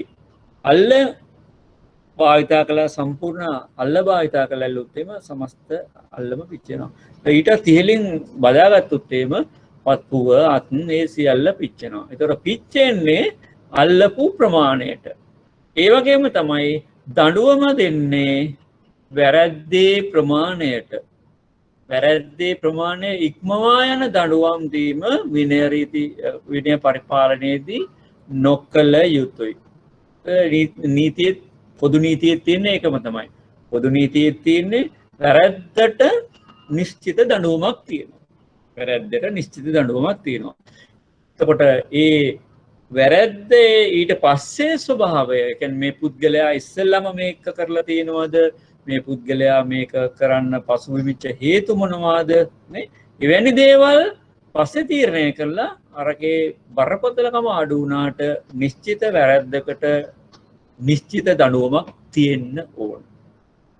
ඒ දඬුවම පමුණුවලා අනෙකුත් පරිබාහිර දේවල් අපි තුමු යම්කිසි සේවකයෙක් හොඳට රාජකාරී කළා හැමදේම කළා පොඩි අතපසුවීමකදී යම් වැරද්දක් සිද්ධ වුණාම ඒකට දඬුවම දීලා ඊට පස්සේ අර ආයතන වෙච්ච දේවල් සඳහන් කරලා ඒ නිසා මේ දඬුවම මේ මට්ටමකට අඩු කරනවා වගේ වෙන දෙයක් කරන්න පුළුවන්. එහෙම නැත්නම් සේවකයාටත් වෙන්නේ ඒක මේ අහපතක්. සේවකයා හිතනවා මම මෙච්චර දේවල් කරලා ආයතන මේ පොඩි වරදීම වුණාම දෙන්න තියෙන උපරිම දඬුවම දුන්නා නේද කියන එක. ඒක නැති වෙන්න ඒක වළක්ව ගන්න පුළුවන් වෙන්නේ අර විදියට දඬුවම දීලා අර කියන පරිබාහිර කරුණු සලකලා ඒකත් සඳහන් කරලා දඬුවම මෙන්න මේක කියලා වෙනස් කරලා ලබා දෙන එක. ඒ අනුරූපී බව කියන්නේ වරදේ ප්‍රමාණයට දඬුවම නියම කිරීම. හරියට උදුන අල්ලන ප්‍රමාණයට පිච්චෙනවා වගේ. right. ඊළඟ එක තමයි අපක්ෂපාතීත්වය. නෝක තමයි සිද්ධ වෙන්නේ නැත්තේ ගොඩක් වෙලාවට. right. අපේ එකෙක් නම් දඬුවම් නැත. අපේ නොවන එකෙක් නම් උපරිම දඬුවම්. රත්තු උදුන එහෙම නෑ. රත්තු උදුන දන්නේ නෑ මේ අල්ලන්නේ කවුද කියලා. අයිතිකාරයා වෙන්න පුළුවන්, වෙන එක්කෙනෙක් වෙන්න පුළුවන්. කවුරු ඇල්ලුවත් උදුන අල්ලපු ගමම පිච්චෙනවා. ඒ වගේම තමයි විනය නීති විනය පරිපාලනයේදී කිසිම වෙලාවක පක්ෂපාතී වීම නොකළ යුතුයි. දැන් නීතිය පිළිබඳ සංකේතය තියෙන්නේ ඇස් වහගත්තු නේ කන්‍යාවක්. ඇස් දෙක වහලා තියෙන්නේ කන්‍යාව කියන එකෙන් පිළිබිඹු වෙන්නේ පිරිසිදු බව. ඇස් දෙක වහගැනීම එකෙන් පිළිබිඹු වෙන්නේ අපක්ෂපාතී බව. ඉස්සරහට එන එක්කෙනා කවුද කියන එක දන්නේ නැහැ. න්යායෙක් වෙන්න පුළුවන්, මේ තමන්ගේම පවුලේම එක්කෙනෙක්, ළඟම න්යායෙක් කෙනෙක් වෙන්න පුළුවන්. ඒවා අදාළ නැහැ. ඒවා අදාළ නැහැ. නීතිය ක්‍රියාත්මක කිරීමේදී වැරදි නම් අපක්ෂපාතීව ඒක වෙන්න ඕන. ඒතර රත්තු උදුන ඇල්ලන කවුරු වුණත් පිච්චෙනවා. ඒකට කිසිම ભેදයක් නැහැ. ඒ වගේම නීති ක්‍රියාත්මක කිරීමේදී අපක්ෂපාතී වෙන්න ඕනේ. ඉතින් ගොඩාක් උදාහරණ එහෙම මතක් වෙනවා මේ මෑත කාලේ සිද්ධ වෙච්ච දේවල්. ඉතින් අපිට ඒවා ප්‍රසිද්ධියේ කතා කරන්න බෑ. ඕගොල්ලෝ ඒවා අවබෝධ කරගන්න. right? නීති නවන හැටි. මේ ලක්ෂණ ටික තියෙන්න ඕන විනය පරිපාලන ක්‍රියාවලියක් තුල. ඒවා මූල ධර්ම, principles. ඊළඟ බලමු progressive discipline කියලා එකක් තියෙනවා. එතන අමාරු ඉස්සෙල්ලා කිව්වේ වැරද්දේ ප්‍රමාණයට තමයි දඬුවම තීරණය වෙන්න ඕන. දැන් යම්කිසි වැරද්දක් සිද්ධ වුණාම අපි ඒ වෙත්තෙන්ට උපරිම දඬුවම දෙන්නේ නැහැ. දැන් බෙහෙත් දෙනකොට වුණත් වෛද්‍යවරයෙ කිසිම වෙලාවක තියෙන සැරම බෙහෙත දෙන්නේ නැහැ. මොකද ඊට පස්සේ දෙන්න බෙහෙත නැහැ, අහන්නේ නැහැ බෙහෙත්.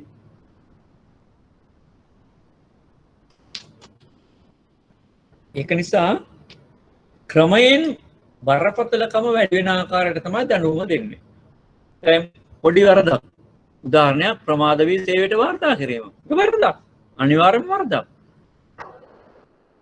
ප්‍රමාද වී සේවයට වාර්තා කරලා වැරදි වෙලාවක් දැමීම වරද ඩබල්. ඒක බරපතල වරදක්. ඒක වංචාවක්. හරි? එතකොට ප්‍රමාද වී සේවයට වාර්තා කිරීම අත්පසු වීමක් වෙන්න පුළුවන්.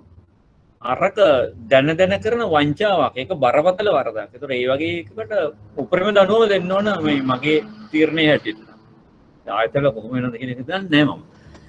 ඒතර ප්‍රථම වර්ධේ වරදක් වුණාම මොනවා හරි වරදක් වුණාම ආසන්නතම ප්‍රධානියාගේ ඉමීඩියට් සුපර්වයිසර් වචනෙන් කියනවා මේක වැරදි, මේක කරන්න එපා. දැන් ඔය අපි දකින දෙයක් තමයි ගොඩක් වෙලාවට ආයතනවල විනය පරිපාලනයේ තියෙන ප්‍රශ්න තමයි දැන් ඕගොල්ලන් බැංකුවක වැඩ කරනවා නම් බැංකුවක ඉන්නවා අතරමැදි කළමනාකරුවන්නේ සහකාර කළමනාකරුවන්, නියෝජ්‍ය කළමනාකරුවන් කියලා ඉන්නවා. ඒතර ඊට අමතරව ඒතර උඩින්ම ඉන්නවා ශාඛාවක නම් ශාඛා කළමනාකරු. ශාඛා කළමනාකරුත් ටෙලර්ස්ලත් අතර ඉන්නවා මේ අතරමැද්දේ කට්ටිය. ප්‍රධාන කාර්යාලවලත් ඉන්නවා. කවුද දැකලා තියෙන්නේ එවැනි කෙනෙක් වැරද්දක් සේවකයෙක් කරොත් ඒක පෙන්වලා දීලා ඒක නිවැරදි කරන එක? එහෙම එක දකින්න නැහැනේ. හරි? ඒක ගැටලුවක් මේ අපේ ආයතනවල. ඉතින් අවසානයේදී ඒක කළමනාකරුට තමන්ගේ පර්ෆෝමන්ස් ආයතන බ්‍රාන්ච් එකේ පර්ෆෝමන්ස් පෙන්වන්න ඕනේ නිසා එයා තමයි මැදිහත් වෙන්න සිද්ධ වෙන්නේ. එතකොට පල්ලෙහා සේවකයාට කළමනාකරුව පේන්නේ වදකෙක් වගේ. අර අතරමැද්දින් ඉන්න අය නම් ගොඩාක් හොඳයි. එහෙම වෙන්න බෑ. එහෙම වෙන්න බෑ. රටක පුරවැසියෙක් වුණාම පුරවැසියාගේ යුතුයකමක් තමයි වැරද්දක් වෙනවා නම් රට තුල ඒ වැරද්ද නොවීමට තමන් වගේ බලා ගන්න ඕන. යම් කෙනෙක් අතින් වෙනවා නම් ඒ වැරද්ද පෙන්නලා දීලා ඒක කරන්න එපා කියලා උහුව දැනුවත් කරන්න පුළුවන්කම තියෙන්න ඕන. අද නම් එහෙම කරන්න ලොකු ගැටලුවක් වෙනවා. එහෙම නැත්නම් වැරද්ද සම්බන්ධයෙන් ඒවා නිවැරදි කරන ආයතන වලට දැනුම් දීමක් වෙන්න ඕන. මෙන්න මෙවැනි තැන්වල මෙවැනි වැරද්ද සිද්ධ වෙනවා කියලා. එතකොට ඒ අදාළ ආයතන පොලිසිය වෙන්න පුළුවන්, වෙනත් ආයතනයක් වෙන්න පුළුවන්. ඒ වැරද්ද නිවැරදි කරන්න උත්සාහ ගන්නවා. අද රට සමාජය සකස් වෙලා තියෙන ආකාරය අනුව ඔයගොල්ලන්ට තේරෙනවා ඇති ඇයි එන්න මේවා වැඩි වෙන්නේ. මොකද අද ඒවා පෙන්නලා දෙන්න ගියොත් ඒවා කියන්න ගියොත් එම ඒ පුද්ගලයාට තමයි අපහසුතාවයට පත් වෙන්නේ. ඒ නිසා අපි අපේ වැඩ බලාගෙන නේ අපේ ගමන අපි යනවා. අපේ පාඩුවේ වගේ ඉතින් ගොඩක් අය කටයුතු කරන්නේ. එහෙම වෙන්න බෑ. එහෙම වෙන්න බෑ. මොනම සමාජයක් සකස් වෙන්නේ නැහැ නිවැරදි ආකාරයට. යහපත් ආකාරයට සකස් වෙන්නේ නැහැ. ප්‍රථම වර ආසන්නතම ප්‍රධානියා විසින් වාචික වාද කරන මේ දේ කරන්න එපා කියලා. දෙවෙනි වර ඒ ප්‍රධානියා කටින් කියන්න බෑ. අපි ගොඩක් වෙලාවට කටින්ම තමයි කියන්නේ. නමුත් සේවකයා නිවැරදි වෙන්නේත් නැහැ. ඒ වැරද්ද එහෙම වෙනවා. ඒතර ආයතන ප්‍රධානියා එහෙම නැත්නම් කලමන ශාඛා කළමනාකරු ලිඛිතව දැනුම් දෙන්න ඕන සේවකයාට. ඒකට කටින් කියනකට වඩා බරපතලයි ලිඛිත. සාක්ෂියක් තියෙනවා මේ පුද්ගලයාට මේක දැනුවත් කරා කියලා. මේ වරද්ද පිළිබඳව දැනුම්වත් කරා කියලා.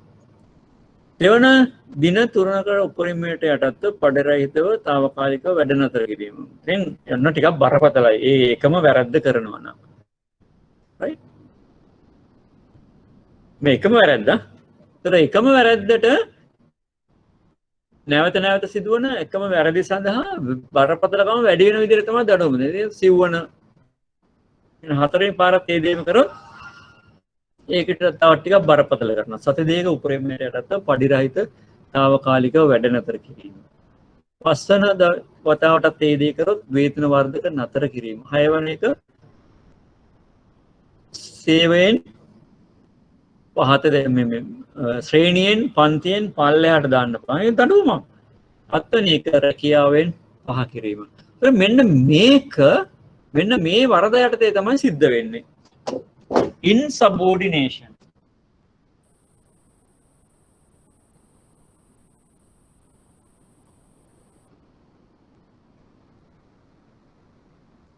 Insubordination.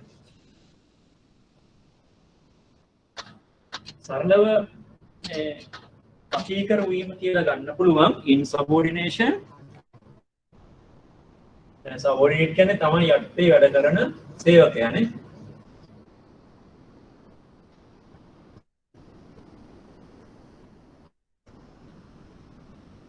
මේක එක්තරා විදිහක අකීකරු වීම කියලා අපිට සරලව ගන්න පුළුවන්. සාමාන්‍යයෙන් ළමයි පෙන්වන අකීකරුකම හෝ මේ ගුරුවරයෙක්ට ශිෂ්‍යයෙක් පෙන්වන අකීකරුකම හෝ ඒක නෙමෙයි. මේ නීතිමය බැඳීමක්. ඒතර ආයතනය සේවකයාට දැන් ඕගොල්ලෝ අපොයින්ට්මන්ට් ලෙටර් එක හම්බුනාම අපොයින්ට්මන්ට් ලෙටර් එකේදී දැනුම්වත් කරනවා යම් නීති රීති. සේවයට වාර්තා කරන්න ඕන වෙලාව, සේවයෙන් බැහැර යන්න ඕන වෙලාව, නිවාඩු ගන්න ඕන නිවාඩු කොච්චර තියෙනවද, නිවාඩු ගන්න ඕන ආකාරය, නේ කෑම පැය මොකද්ද, ඒ වගේ දේවල් මූලික නීති රීති ටික මේ සංදේශනය කරනවා. ඊට පස්සේ වරින් වර චක්‍රලේඛන මගින් ප්‍රධානීන් දැනුවත් කිරීම මගින් සේවකයන් වැඩ කරන්න ඕන ආකාරය පිළිබඳ දැනුම්වත් කරනවා. සේවකයන් දැනුම්වත් කරනවා. ඒ දැනුම්වත් කරාම සේවකයෝ අර කිවිසුමකට බැඳෙනවා අපොයින්ට්මන්ට් ලෙටර් එකෙන් ඒ ආකාරයට එකඟව වැඩ කරනවා කියලා. ඒතර සේවකයන්ගේ මූලික වගකීම තමයි එකඟව රාජකාරී කිරීම. ඒතර මේ සේවක මේ ආයතන ඇවිල්ලා පොදු නීතිය යටතේ, වෘත්තීය සමිතික බලපෑම් යටතේ, අනිකුත් ඒවා යටතේ තියෙන දේවල් මේක. වහල් සේවයක් වෙන්නේ නැහැ නේ. ඒතර අපි කවුරුත් එකඟ වෙන්න පුළුවන්, පිළිගන්න පුළුවන් චර්යාවක් තමයි සේවකයාට පෙන්වන්න පුළුවන් චර්යාවක් තමයි මේවයි තියෙන්නේ. සේවකයාගේ ජීවිත හානි වෙන හෝ සේවකයාගේ තත්ත්වයට හානි වෙන හෝ තරාතිරමට හානි වෙන දේවල් බලාපොරොත්තු වෙන්නේ නැහැ ආයතනයකින්. සේවකයාට කරන්න පුළුවන් දේවල්. ඒ දේවල් වලට එකඟ වීම තමයි සේවකයාගේ මූලිකම වගකීම. agreement. එකඟතාවය බිඳිනකොට අන්න ඒක insubordination වෙනවා. Insubordination කියන්නේ ආයතනයක ප්‍රධානියෙක් නීත්‍යානුකූලව ලබා දෙන නියෝගයක් පිළිනොපැදීම.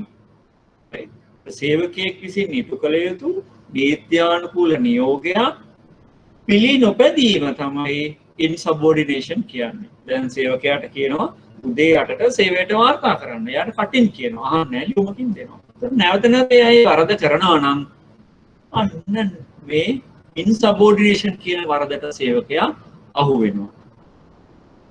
සේවකයාගේ ජීවිතයට හානි වෙනවා ඉස්සලගේ වගේ. ඒ වගේ දේවල් insubordination එහෙම නැත්නම් පොදු නීතියට යටත් වෙන්නේ නැති දේවල්, right? කාට හරි පහර දෙන්න, කාව හරි ඝාතනය කරන්න, ඒ වගේ දේවල් සේවකයෙක්ගෙන් කරගන්න බෑ. ඒවා පොදු නීතියටත් එතන. ඒ වගේ වෙලාවදී අනිවාර්යයෙන්ම විරුද්ධ වෙන්න ඕන. නීති විරෝධී දේවල්. ආයතන ඇතුලේ වුණ ඔය සාමාන්‍යව තියෙන්නේ නේ.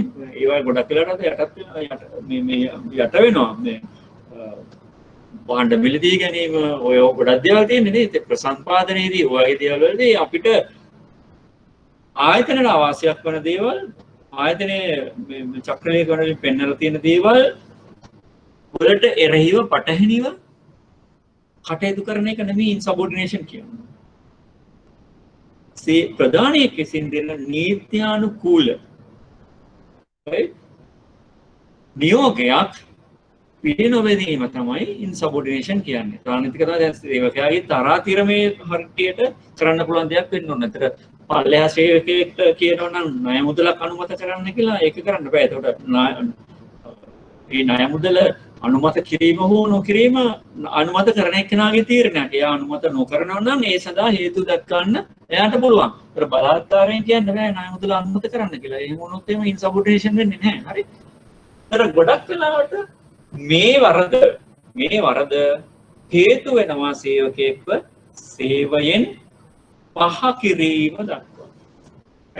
සැක කරන්න හේතු වෙනවා ඉන්සබෝඩිනේෂන්. සරලම දේ තමයි අටක සේවයට වාර්තා කරනවා කියන එක. ඒක කරන්නේ නැතුව දිගින් දිගටම සේවකයා ඒක නොකර ප්‍රමාදලා වාර්තා කරනවා නම් මැනේජර් කරන්න පුළුවන් දේ තමයි ඇයි සේවකයා ප්‍රමාද වී වාර්තා කරන්න කියලා ඔයලා බලලා එයාගේ පැත්තෙන් තියෙනවා නම් යම්කිසි එහෙම කරන්න බැරි හේතුවක්. උදාහරණයක් විදිහට ගෙදර ඉන්නවා ආබාධිත දරුවෙක්. හරි? එයත් රාජකාරිය කරන්න ඕන හින්දා මෙයා රාජකාරියට එනවා. නමුත් මේ ආබාධිත දරුවාගේ යම් යම් කටයුතු මැනේජ් කරලා තමයි එන්න ඕන. ඉතින් අපි ඒ වගේ වෙලාවකට මානුෂික හේතු මත සාධාරණ හේතු මත ඉහළ කළමනාකාරීත්වයට අනුමැතිය අරගෙන යම්කිසි වෙනස් වීමක් මේ සේවකයාට ලබා දෙන්න ඕන. ඒ වගේ මානසික පැත්තකුත් තියෙනවා. නීතිය රීතිය එහෙම තිබ්බට සේවකයාගේ ස්වභාවය අනුව. මොකද ඒක සේවකයාට වළක්ව ගන්න බෑ. නමුත් සේවකයාට වළක්ව ගන්න පුළුවන් දෙයකට සපෝට් එකක් දෙන්න බෑ. රයිට්? ඒක මාරු කරනවා. සේවකෙක්ව මාරු කරනවා. දැන් රට පුරාම තියෙනවා ශාඛාවන්. රට පුරාම ශාඛා තියෙනවා. දැන් සේවකෙක්ව දුර පළාතකට මාරු කරනවා. ඒතකොට ඒක මාරු කිරීමේ ප්‍රතිපත්ති මත අපි එකද වෙච්ච දේවල්. ඉතින් අපිට ග්‍රීවන්ස් එකක් තියෙනවා නම් මේකට යන්න බෑ දුරයි ගෙදර ඉඳන් යන්න ඕනේ යොමියෝ කියලා. ඉතින් ඒ වගේ දෙයකට උදව් කරන්න බෑ ආයතනයට. එයා අටට වාර්තා කරන්න ඕනනේ. ඒතර එයා ප්‍රමාද වෙලා වාර්තා කරන සේවයට එයාට දඬුවම් කරන්න සිද්ධ වෙනවා. අතිමානුෂික හේතුවක් අර වගේ එයාට වළක්ව ගන්න බැරි. වළක්ව ගන්න බැරි අතිමානුෂික හේතුවක් මත යම්කිසි සහනයක් දෙන්න පුළුවන්. එහෙම නැත්නම් ඉන්සබෝඩිනේෂන් වර්ගයට අවුලා සේවකයාව සේවයෙන් ඉවත් කිරීම දක්වා මේ වරද බරපතල වෙනවා. දැන් ඔය ප්‍රොග්‍රෙසිව් එමෙත වර්ධිත විනය තුලක් තියෙන්නේ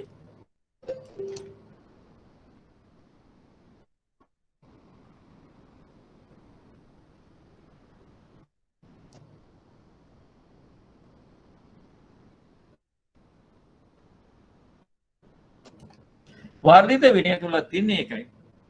පොඩි වරදක් වෙන්න පුළුවන්. ඒ පොඩි වරද නැවත නැවත සිදු කරොත් ඒක බරපතල වරදක් බවට පත් වෙනවා. සමහරට ඉස්සෙල්ලා ඒක සුළු විෂමාචාරයක්.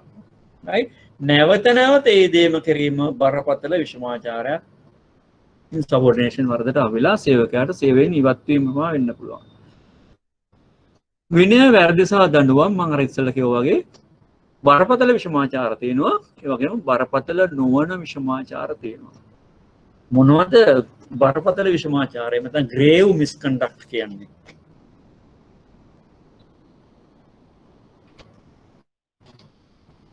ආයතනයේ කාර්යක්ෂමතාවයට, ඵලදායීතාවයට දැඩි බලපෑම, දැඩි අවාසිදායක බලපෑමක් ඇති කරන වරදක්. දැන් උදාහරණයක් තමයි දුම්පානය. නේ? දුම්පානය කියන එක සමහර තැන්වල වරදක්, සමහර තැන්වල වරදක් නෙවෙයි. දැන් පොදු ස්ථානවල දුම් බොන්න තානම් කළා තියෙනවා. එමේ යම් සේවකයෙක් සේවය කරන අතර දුම්පානය එහෙම නැත්නම් සේවය කරන අතර දුම්පානය එක්තරා විදිහක වරදක්. ඒ සේවකයා ඔය වෙනත් රාජකාරියක් කරන එක්කෙනෙක් නැතුව ඉන්ධන පෙරවුම් හලක සේවකයෙක් නම් දුම්පානය කරන එයා දුම්පානය කරොත් එක බරපතල වරදක් වෙනවා. හේතුව ඉන්ධන ගිනි ගැනීම සඳහා ඒ දුම්පානය හේතු වෙන්න පුළුවන්. ඒ ගින්දර හේතු වෙන්න පුළුවන්. ඉතින් එවැනි අවස්ථාවකදී ඒක බරපතලක් වෙනවා. නමුත් වෙන තැනකදී ඒක සුළු විසමාචාරයක් වෙන්න පුළුවන් දුම්පානය කියන එක. ඒතර ඒ අරකෙම් ආයතනයේ පෙට්‍රල් ෂෙඩ් එකේ සමස්ත ෂෙඩ් එකටම හානි සිද්ධ වෙන්න පුළුවන්. එයාගේ පෙට්‍රල් ෂෙඩ් එකේ සේවකයෙක්ගේ දුම්පානය නිසා. අන්න ඒ වගේ දැන් උදාහරණයක් හොරකම. හොරකම කියන එක සමහර තැන්වල බරපතල නොවන විෂමාචාරය වෙන්න පුළුවන්. නමුත් මුල්ලේ ආයතනයක හොරකම කියන එක ඉතාම බරපතල විෂමාචාරයක්. මොකද හේතුව මුල්ලේ ආයතන සකස් වෙලා තියෙන ආකාරය අනුව විශ්වාසය උපරිම ආරක්ෂා වෙන විදියට තමයි සේවකයන් කටයුතු කරන්න ඕන. ඒතර යම්කිසි සේවකයෙක් හොරකමකට සම්බන්ධ වෙලා තියෙනවා නම් අනිවාර්යයෙන්ම මේ වෙනි සේවකයෙක් කිසිම විටක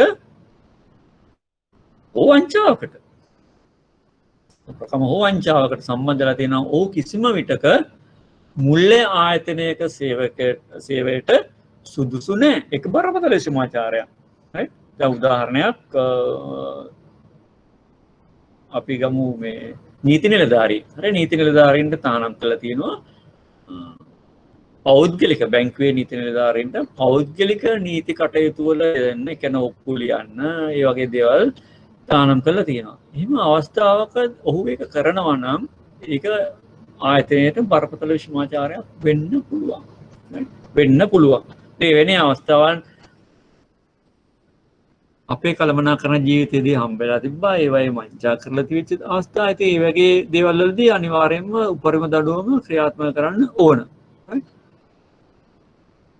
මේ තියෙන්නේ බරපතල විෂමාචාර. මුදල් වංචාවෙන් අත්පත් කර ගැනීම. ඒතරද කවුන්ටර් සේවකයෙක් හෝ බැංකු සේවකයෙක් කවුරු වුණත් මේක බරපතල විෂමාචාරයක් හේතුව සම්පූර්ණයෙන්ම විශ්වාසවන්තභාවය නැති වෙන දෙයක්. අල්ලස්සෝ නීති විරෝධී තුටු පරඳුරු බාර ගැනීම හෝ බාර දීම. ආයතනික දේපල හොරකම් කිරීම. අකාර්යක්ෂමතාවය හෝ රාජකාරී පෑරහැරීම. right මේ තියෙනවා ලයිස්තුවක්. ඒගොල්ලන්ට කියවලා ගන්න තීරුම් කරගන්න පුළුවන්. ආයතනයක භූමියේ හිමතා භූමි භාගවල කැරලිකාරල ලෙස හැසිරීම වගේ දේවල්. ඒතර පොදු නීතියටත් පටහැනි ආයතනයේ කාර්යක්ෂමතාවයේ සඵලත්වයටත් බරපතල විදියට අවශ්‍යතාවක විදිහට බලපාන දේවල් බරපතල විෂමාචාර විදියට ගන්නවා. එතන බරපතල නොවන ඒවා කියන්නේ ආයතනයට බරපතල විදියට කාර්යක්ෂමතාවයට සඵලත්වයට බලපෑමක් ඇති නොවන දේවල්. මේ ප්‍රමාද වී රැකියාවට පැමිණීම. ප්‍රමාද වී රැකියාවට පැමිණීම කියන්නේ මේ හැමදාම ප්‍රමාද වෙන එක නෙමෙයි. ඉඳලා හිටලා පොඩි ප්‍රමාදයක් වෙන එක. ඒක නිරන්තරයෙන් සිද්ධ වෙනවා නම් අන්න වර්ධිත වෙන යන යටතේ ඒක බරපතල විෂමාචාරයක් වෙන්න පුළුවන්. හරි? ස්වයංක්‍රීය නෙමෙයි අවසර නැතිව ස්වකීය රැකියා ස්ථානයේ බැහැරව සිටීම. අවසර නැතිව ස්වකීය රැකියා ස්ථානයේ බැහැරව සිටීම. නිලැඳුම් නොපැළඳ සිටීම. ව්‍යාජසනීපගතිය.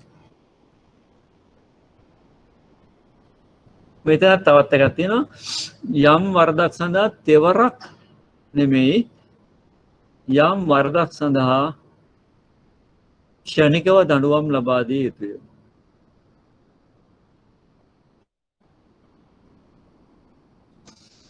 ඒ කියන්නේ අර කියපු හොට් ස්ටෝව් රූල් එකේ ප්‍රින්සිපල් එකක් තමයි යනවා. මොකද වරදක් කරායින් පස්සේ සෑහෙන කාලයකට පස්සේ ක්ෂණික හෝ ප්‍රමාණවත් කාල සීමාවක් තුල ක්ෂණික හෝ ප්‍රමාණවත් කාල සීමාවක් තුල. ඒතර එකම වරදකට දෙපාරක් දඬුවම් දෙන්න බෑ. මෙතන තෙවරක් කියන එක හැදෙන්න ඕන මම හිතනවා. එකම වරදකට දෙපාරක් දඬුවම් දෙන්න බෑ. ඒක නීතියේදී කොහොමද පිළිගන්නේ නැහැ නේ. ඒතර සියලුම කරුණු සලකා බලලා ඒක දෙන්න පුළුවන් උපරිම දඬුවම දෙන්න ඕන. නමුත් එකම වරද දිගින් දිගටම සිද්ධ වෙනවා. ඒ කියන්නේ එකම වරද එකම අවස්ථාවක් සිද්ධ වුණාම ඒක දෙපාරක් දෙන්න බෑ. දැන් යම් වරදක් වුණාම ප්‍රධාන කාර්යාලය මට්ටමෙන් දඬුවම් දෙනවා. ඊළඟට ශාඛා කාර්යාලය මට්ටමෙන් දඬුවම් එහෙම කරන්න බෑ. නැත්නම් අපි කියමු ප්‍රමාද වී රාජකාරියට වාර්තා කිරීම කියන එක දිගින් දිගටම සිද්ධ වෙනවා නම් ඒක එකම වරදක් නෙමෙයි. ඊළඟ කරන දවසේදී ඒක අලුත් වරදක් වෙන්නේ. right? එහෙම වුණාම බරපතල විදියට ඒක සලකන්න වෙනවා, බරපතල විෂමාචාරයක් වෙනවා. මේ තියෙන්නේ දෙන්න පුළුවන් දඬුවම්.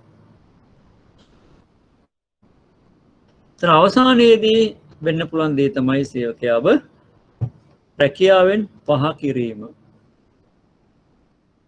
කිසියම් වරද විනය වරද සඳහා විනයානුකූල ක්‍රියාමාර්ගයක් නැතුව දඬුවම නියම කිරීම අත්නෝමතිකව නොකළ යුතුය. ඒතර මේ සඳහා විධිමත් විනය පරීක්ෂණයක් තියෙන්න ඕන. විධිමත් විනය පරීක්ෂණයක් තියෙන්න ඕන. right? අපි බලමු විනය පරීක්ෂණ ක්‍රියාමාර්ගය මොකක්ද කියලා.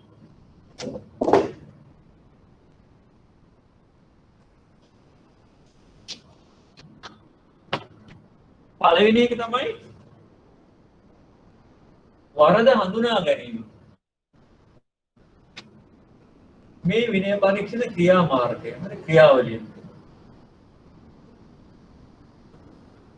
දෙක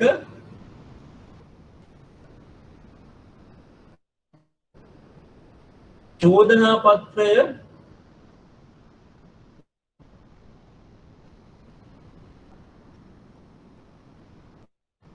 ඉදිරිපත් කිරීම.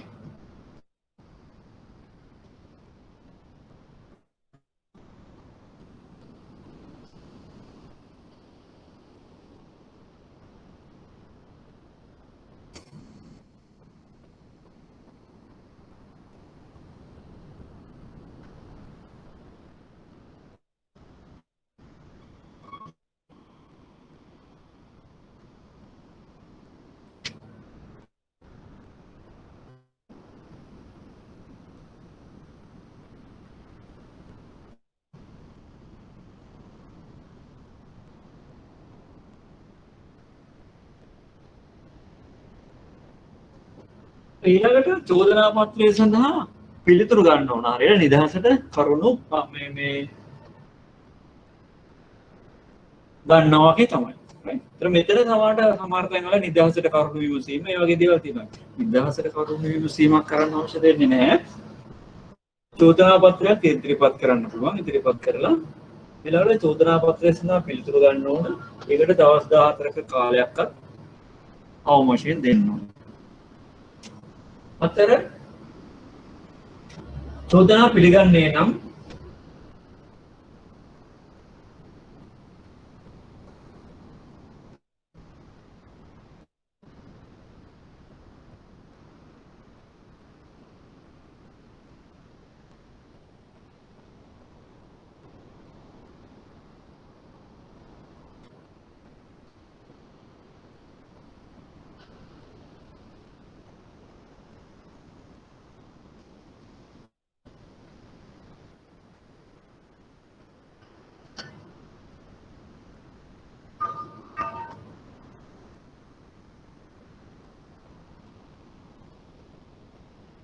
චෝදනා පත්‍රයට උත්තර දුන්නාම වෙන්න පුළුවන් අවස්ථා දෙකක් තියෙනවා. එකක් තමයි සේවකයා චෝදනා පිළිගන්නවා. එතකොට සමරි ට්‍රයල් එකකින් ලඝු පරීක්ෂණයක් තියලා ඒක නිකන් දනෝ දෙන්නත් බෑ. සමරි ට්‍රයල් එකක් තියෙනවා. ලඝු පරීක්ෂණයක්. ඒකෙදි විනය කමිටුව සකස් වෙච්ච විනය කමිටුව විතර සේවකයාට වඩා ඉහළ නිලධාරීන් ඉන්න සේවකයාගේ නිලධාරී මට්ටමට වඩා ඉහළ නිලධාරීන් ඉන්න විනය කමිටුවකට ඉදිරිපත් කරන්න ඕන. ඒක විනය කමිටුවේ සංයුතිය තමයි ඔත්තේ සංඛ්‍යාවක් විනය කමිටුවට ඉන්න ඕන. හරි. එක ඔත්තේ වුණාට එක බාර ගන්නෙ නැහැ. එහෙනම් ඊළඟට තියෙන ඔත්තේ සංඛ්‍යාව 3නේ. 3ක් 5ක් 7ක් ඔය වගේ ඉන්න විනය කමිටුවට. ඔයගොල්ලෝ දන්නවා දැන් උසාවියක වුණත් බෙන්ච් එකක්. right? ඉහළ උසාවිවල අභියාචන අධිකරණයේදී ශ්‍රේෂ්ඨ අධිකරණයේදී තීන්දුවක් දෙන මිනිස්සු මඩුල්ලක් ඉන්නේ ඔත්තේ සංඛ්‍යාව. මොකද හේතුව විදිච්ච තීන්දුවක් දෙන්න පුළුවන්. right? කරුණු මත එක විනිසුරුවරයෙක් එක මතයක් දරනවා, අනිත් විනිසුරුවරයා හෝ විනිසුරුවරයා ඊට වඩා හාත්පසින් වෙනත් මතයක් දරනවා. බෙදිච්ච තීන්දුවක් දුන්න වෙලාවක වැඩි වාසියක් තියෙන පැත්තට තීරණය කරන්න නම් ඒක ඔත්තේ සංඛ්‍යාවක් විය යුතුමයි. ඒතකොට දෙන්නේ කියනවා අනිත් එක්කෙනාගේ මතයට විරුද්ධ මතයක් අපි තුම වැරදි කියලා දෙන්නෙක් කියනවා මේ පුද්ගලයා වැරදිකාරයා කියලා එක්කෙනෙක් කියනවා නිවැරදිකාරයා කියලා. ඒතකොට දෙන්නෙක් වැරදිකාරයා කියන හින්දා පුද්ගලයාව වැරදිකාරයා කරනවා. දෙන්නෙක් කියන පුද්ගලයා නිවැරදිකාරයා කියලා එක්කෙනෙක් කියන පුද්ගලයා වැරදිකාරයා කියලා. නමුත් දෙන්නෙක් කියන හින්දා නිවැරදිකාරයා කියලා දෙපැත්තට යනවා. උගලන්ට ඒක තේරෙනවා. ඒක ලඝු පරීක්ෂණයක් කරලා වෙන්නේ කම්පියුටර් මගින් දඬුවම් ලබා දෙන්න ඕන. පිළිගන්නේ නැත්තම්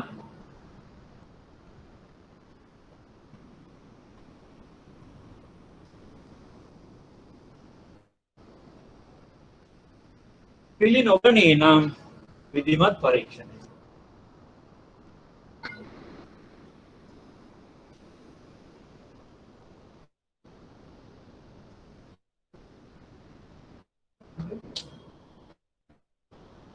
පිළිගන්නේ නැත්තම් චෝදනාවලට වැරදිකාරය කියලා. ඊට පස්සේ අපිට පුළුවන් විධිමත් පරීක්ෂණයක් පවත්වන්න. ඒතර විධිමත් පරීක්ෂණය සඳහා බොහෝ විට පරිපාලන ආයතනයට පරිබාහිර ස්වාධීන පුද්ගලයෙක්ව භාවිතා කරනවා. ඒතර පරිපාලනමය අත්දැකීමක් සහිත ස්වාධීන පුද්ගලයෙක් භාවිතා කරනවා විධිමත් පරීක්ෂණය සඳහා. ඒතර මෙතනදී සාක්ෂි ඉදිරිපත් කිරීම, විරුද්ධ වීම, වෘත්තීය සමිති වලට මැදිහත් වෙන්න පුළුවන් මෙන්න මේ විධිමත් පරීක්ෂණයේදී සේවකයා වෙනුවෙන්. චුදිත සේවකයා වෙනුවෙන් වෘත්තීය සමිති වලට මැදිහත් වීමට විධිමත් පරීක්ෂණයේදී හැකියාවක් තියෙනවා. ඩිෆෙන්ඩර් චුදිත සේවකයා ආරක්ෂා කිරීමේ නිලධාරියෙක්ව යූනියන් එකට වෘත්තීය සමිතියට පත් කරන්න පුළුවන්. එතකොට මේක සාක්ෂි විභාග කරලා, සාක්ෂි ඉදිරිපත් කරලා, චෝදනා විභාග කරලා මේ පරීක්ෂකවරයා වාර්තාවක් ලබා දෙනවා ආයතනයට. ඊළඟ එක තමයි පරීක්ෂණ වාර්තාව මත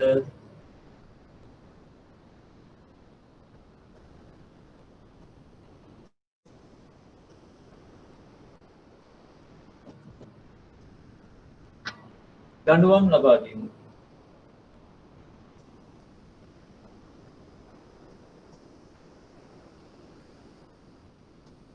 පරීක්ෂණ වාර්තාව අනුව මේ පරීක්ෂණ වාර්තාවේ තියෙන්නේ දඬුවම් නෙමෙයි. ඒ ඉදිරිපත් කරපු චෝදනාවලට පුද්ගලයා වැරදිකාරයාද නිවැරදිකාරයාද කියන එක තමයි වාර්තාවේ පරීක්ෂණ වාර්තාවේ තියෙන්නේ. හරි? පරීක්ෂණ වාර්තාවේ තියෙන්නේ.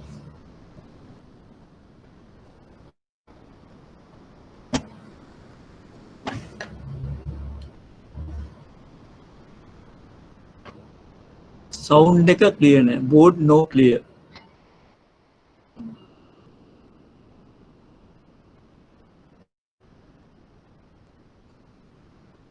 බෝඩ් එක පේනවද? මේ නිල් පාටේ ලියලා තියෙනවා පේනවද? මම කියන්නම් මේ ටික. මේ විනය පරීක්ෂණ ක්‍රියාවලිය. ඒකට පළවෙනිම එක තමයි වරද හඳුනා ගැනීම. වැරද්දක් වුණා කියලා හඳුනා ගන්න ඕනේ. ඒකට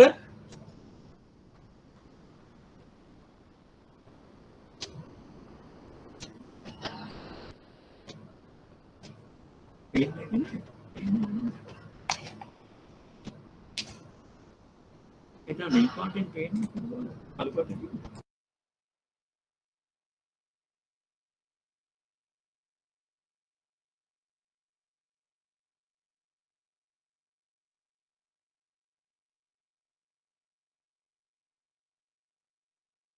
That's all about it. Right. දැන් පේනවද බලන්න?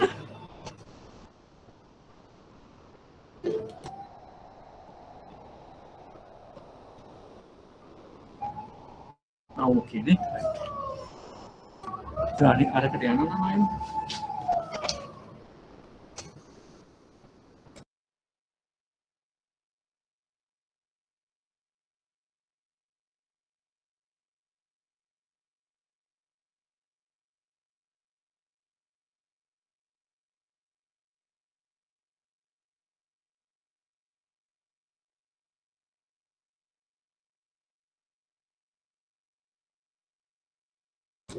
right. මේ විනය පරීක්ෂණ ක්‍රියාවලිය දැන් පේනවා ඇති. පළවෙනි එක වරද හඳුනා ගැනීම. වරද හඳුනා ගන්න මෙතෙන්දී කරන්න ඕන මූලික පරීක්ෂණයක්.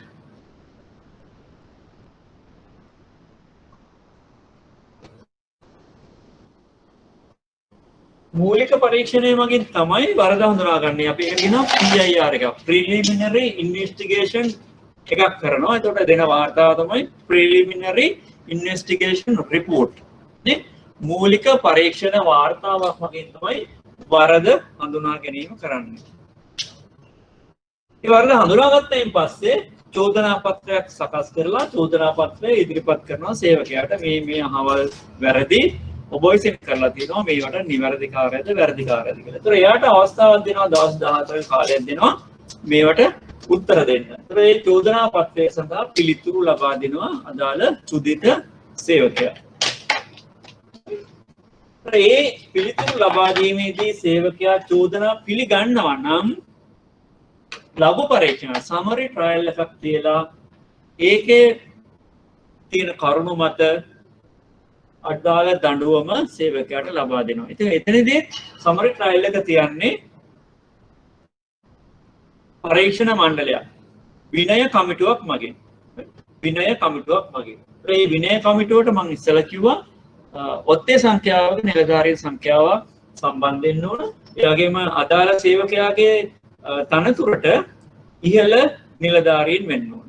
අදාළ සේවකයාගේ තනතුරට ඉහළ නෙවෙයි. අපි හිතමු කළමනාකාර මට්ටමේ සේවකයෙක්ගේ නම් ප්‍රශ්නේ තියෙන්නේ. ඒකට ජ්‍යෙෂ්ඨ කළමනාකාර හෝ ඉන් ඉහළ ශ්‍රේණිවල පුද්ගලයන් තමයි විනය කමිටුවට සම්බන්ධ වෙන්නේ.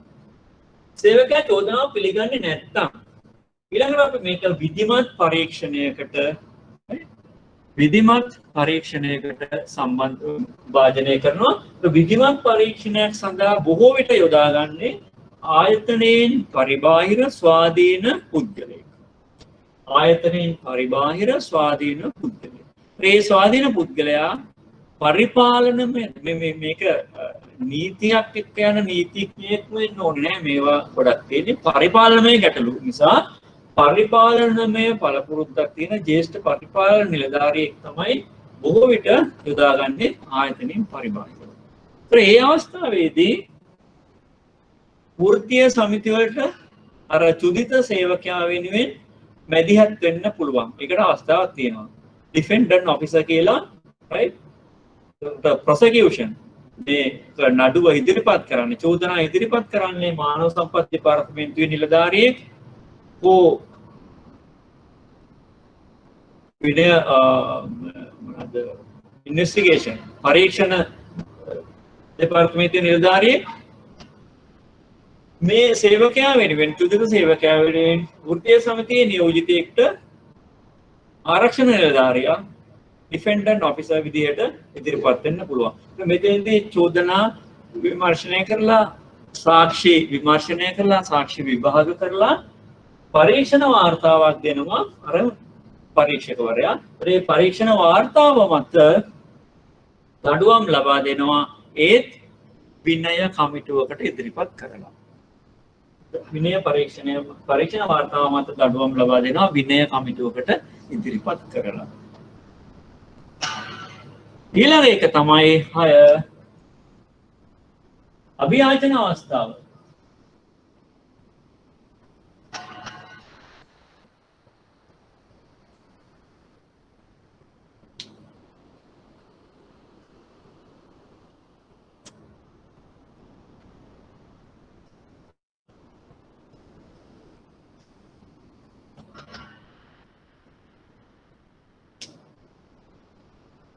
අභියාචන අවස්ථාව.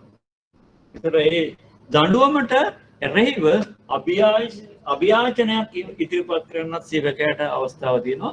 ඒක අර විදිහට ක්‍රියාමාර්ග. ඒතර අභියාචනයේදී නැවත පරීක්ෂණයකට යොමු කරන්නේ නැහැ.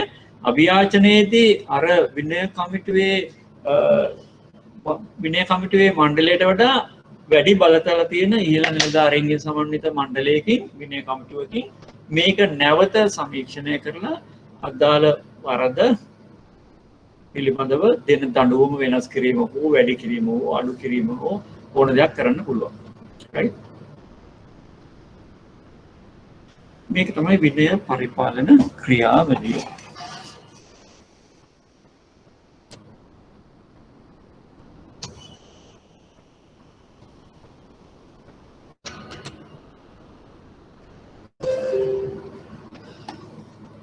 කිසියම් විනය වර්ධක සඳහා විනයානුකූල ක්‍රියාමාර්ගයක් නැත දඬුවම් නියම කිරීම අත්අනුමතිය කරන්න. දැන් මම මේ කියු විදිහට දෙන්නේ. එතකොට අර වරදට දඬුවම නියම කරලා ඊට පස්සේ මෙන්න මේ දේවල් සලකා බලලා පුළුවන් ඒ දඬුවම ප්‍රමාණය වෙනස් කරන්න. දඬුවමේ ප්‍රමාණය වෙනස් කරන්න පුළුවන්.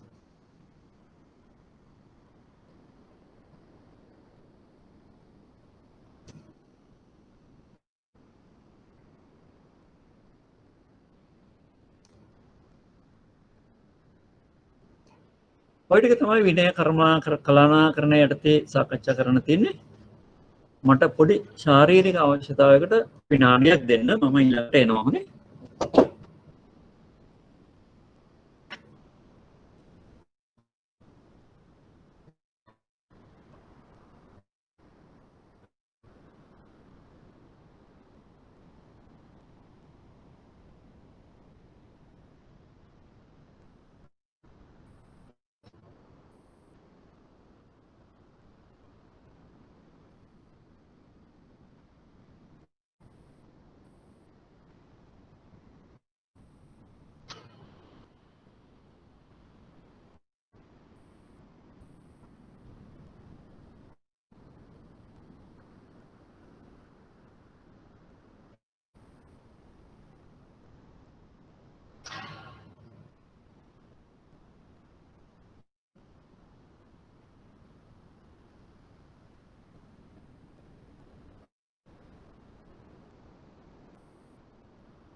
හරි මං ආවා සෝරි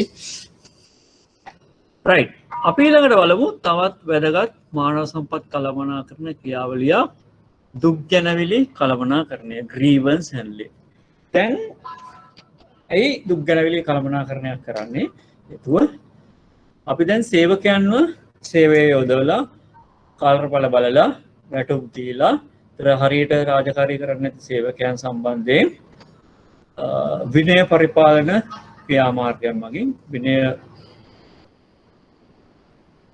පරිපාලන ක්‍රියාමාර්ගයන් මගින් ඔවුන් නිවැරදි චර්යාවකට පත් කරන්න උත්සාහ කරනවා. මොකද සේවකයන් බඳවා ගත්තයින් පස්සේ සේවකයන්ව අපිට හිතන වෙලාවට ඉවත් කරන්න බෑ. මේ සේවකයන්ගෙන් කොහොම හරි අවශ්‍ය කාර්යඵල සාධනය පර්ෆෝමන්ස් ගන්න ඕන. ඒතර අපි උපාය මාර්ග සකස් කරලා මෙතෙන්ට යන්න ඕන කියලා හිතලා මේ සේවකයන් මේකට ගැලපෙන්නේ නැත්නම් ලොකු ගැටලුවක් එනවා. ඒතර ඒක නිවැරදි කරන්න තමයි ඩිසිප්ලිනරි මැනේජ්මන්ට් තියෙන්නේ. නැත්නම් මේ සේවකයට දඬුවම් දෙන්න නෙමෙයි මම ඉස්සෙල්ලා කිව්වා වගේ. එහෙම වෙනස් වෙන්නේ නැති සේවකයෝ ඉන්නවා නම් ඒ සේවකයන්ව බඳවා ගැනීමේදී ඇතිවෙච්ච ගැටලුවක් නිසා හොඳම සේවකයා බඳවා නොගත්තා වෙන්න පුළුවන් විවිධ බලපෑම් නිසා හෝ විවිධ හේතු නිසා. එහෙම වුණොත් ආයතනයට ඉතින් සෝරි තමයි. නේ? එහෙම වෙන්න බෑ. එහෙම නොවන ඉතාම හොඳ සේවකයෝ බඳවා ගත්තා නම් ඔවුන්ගේ රාජකාරිය අපි ලොකු ස්ටඩි එකක් කරලා තමයි මේ ජොබ් ඩිසයින් කරන්නේ. ඒ වුණා මේ සේවකයෝ ඒ දේවල් කරන්න පුළුවන්කම තියෙන්න ඕන. රයිට්? ජොබ් ඩිසයින් එකේදීනේ සේවකයාගේ ගුණාංග මොනවද, කරන්න ඕන දේවල් මොනවද කියන එක අපි සකස් කරන්නේ. රයිට්? ඒතර ඒ සේවකයා ඒ වගේ කාර්යඵල පෙන්වීම කරන්න ඕන. නමුත් මතක තියාගන්න සේවකයෝ කියන්නේ ලයිව් බීන් එකක් මේ ජීවත් වෙන පුද්ගලයෙක්. ඒතර යාට විවිධ ප්‍රශ්න තියෙනවා. සාමාන්‍යයෙන් අර වගේ නිවැරදි කිරීමක් නොවෙනවා නම් සේවකයන්ට යම් යම් ගැටලු තව තියෙනවා වෙන්න පුළුවන්. සේවකයන්ට අදාළ වෙන යම් යම් ගැටලු. හැබැයි ගොඩක් කලාවට මේ ගැටලු රාජකාරීමය ගැටලු වෙන්න ඕන. සේවකයාගෙන් බලාපොරොත්තු වෙනවා තමන්ගේ පෞද්ගලික ජීවිතයේ කටයුතු තමන් තනියෙන් කළමනාකරණය කරගන්න. ඒතර පෞද්ගලික ජීවිතයේ කටයුතු කළමනාකරණය කරලා දෙන්න ආයතනයට බෑ. නේ? ආයතනයට බෑ. ඔද යම් මට්ටමක උදව්වක් දෙන උදාහරණයක් සේවකයන්ට ගෙවනවා සුබ සාධන දීමන වෛද්‍ය දීමනා ගෙවනවා. ඒතර වෛද්‍ය දීමන වෛද්‍ය ආධාර ගෙවන්නේ සේවකයාගේ පවුලේ අය හෝ යම් මේ සේවකයා අසනීපයට පත් වෙලා ඒක සේවකයාට ගැටලුවක් ප්‍රශ්නයක්. ඒතර ඒ බර්ඩන් එකෙන් ඒ ගැටලුවෙන් සේවකයා යම් පමණකට මුදන්න මුල්ලේ ආධාර සපයනවා. සේවකයාගේ දේවල් කළමනාකරණය කරගන්න. ප්‍රවාහන පාසුකම් නැතියට දෙනවා. වාහන ණය දෙනවා අඩු මුදලකට. ඒතර නිවාස ණය දෙනවා අඩු මුදලකට. ඒ සියල්ල කරන්න සේවකයාගේ තත්ත්වය ලිවින් ස්ටෑන්ඩඩ් එක ජීවන මට්ටම ඉහළ අන්වන්න. ඒතර යා ගැටලු අඩු වෙයි කියන අපේක්ෂාව තියෙනවා. ඕන තරම් පෞද්ගලික හේතු නිසා සේවකයන්ට ගැටලු ඇති වෙන්න පුළුවන්. ඒ පෞද්ගලික ගැටලු සේවකයා පෞද්ගලිකව කළමනාකරණය කරගන්න ඕන. ඒවා ආයතනයට ගේන්න බෑ. ආයතන යම් සපෝට් එකක් දෙන්න පුළුවන් අර ඉස්සෙල්ලා කිව්වා වගේ පෞද්ගලික ගැටලු කළමනාකරණය කරගන්න. ඒතර ඊට අමතරව සේවකයෙක්ට සිද්ධ වෙන්න පුළුවන් ආයතනයේ රාජකාරීමය දේවල් සම්බන්ධ වෙලා ඇති වෙන පැන නගින ගැටලු. අන්න ඒවට තමයි අපි කියන්නේ දුක් ගැනවිලි කියලා.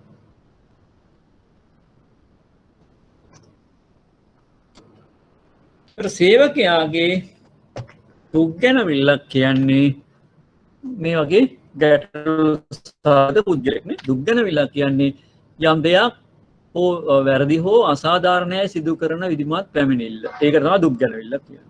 යම් තත්ත්වයක් පිළිබඳ ඇතිවන අතෘප්තිය. මේවා ඇවිල්ලා රාජකාරීමය දේවල් සම්බන්ධ දේවල් විතරයි. රයිට්? පෞද්ගලික දේවල් නෙමෙයි. අතෘප්තිය පිළිබඳව සිදු කරන වාචික ප්‍රකාශය. පැමිණිල්ල කළමනාකාරීත්වය අවධානයට යොමු කළ විට එය දුක් ගැනවිල්ලක් වෙයි. ඔන්න මොනාරි ඒ වගේ තියෙන අතෘප්තිකර තත්ත්වයක්, අසාධාරණයි කියන හැඟීමක්,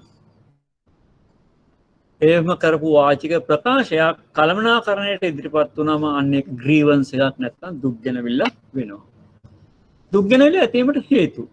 දැන් පේනවා නේද පැහැදිලිවම ආයතනයේ ක්‍රියාකාරකම් ආයතනික කටයුතු සම්බන්ධයෙන් වෙන හේතු තමයි දුක් ගැනවිලි වලට හේතු වෙන්නේ.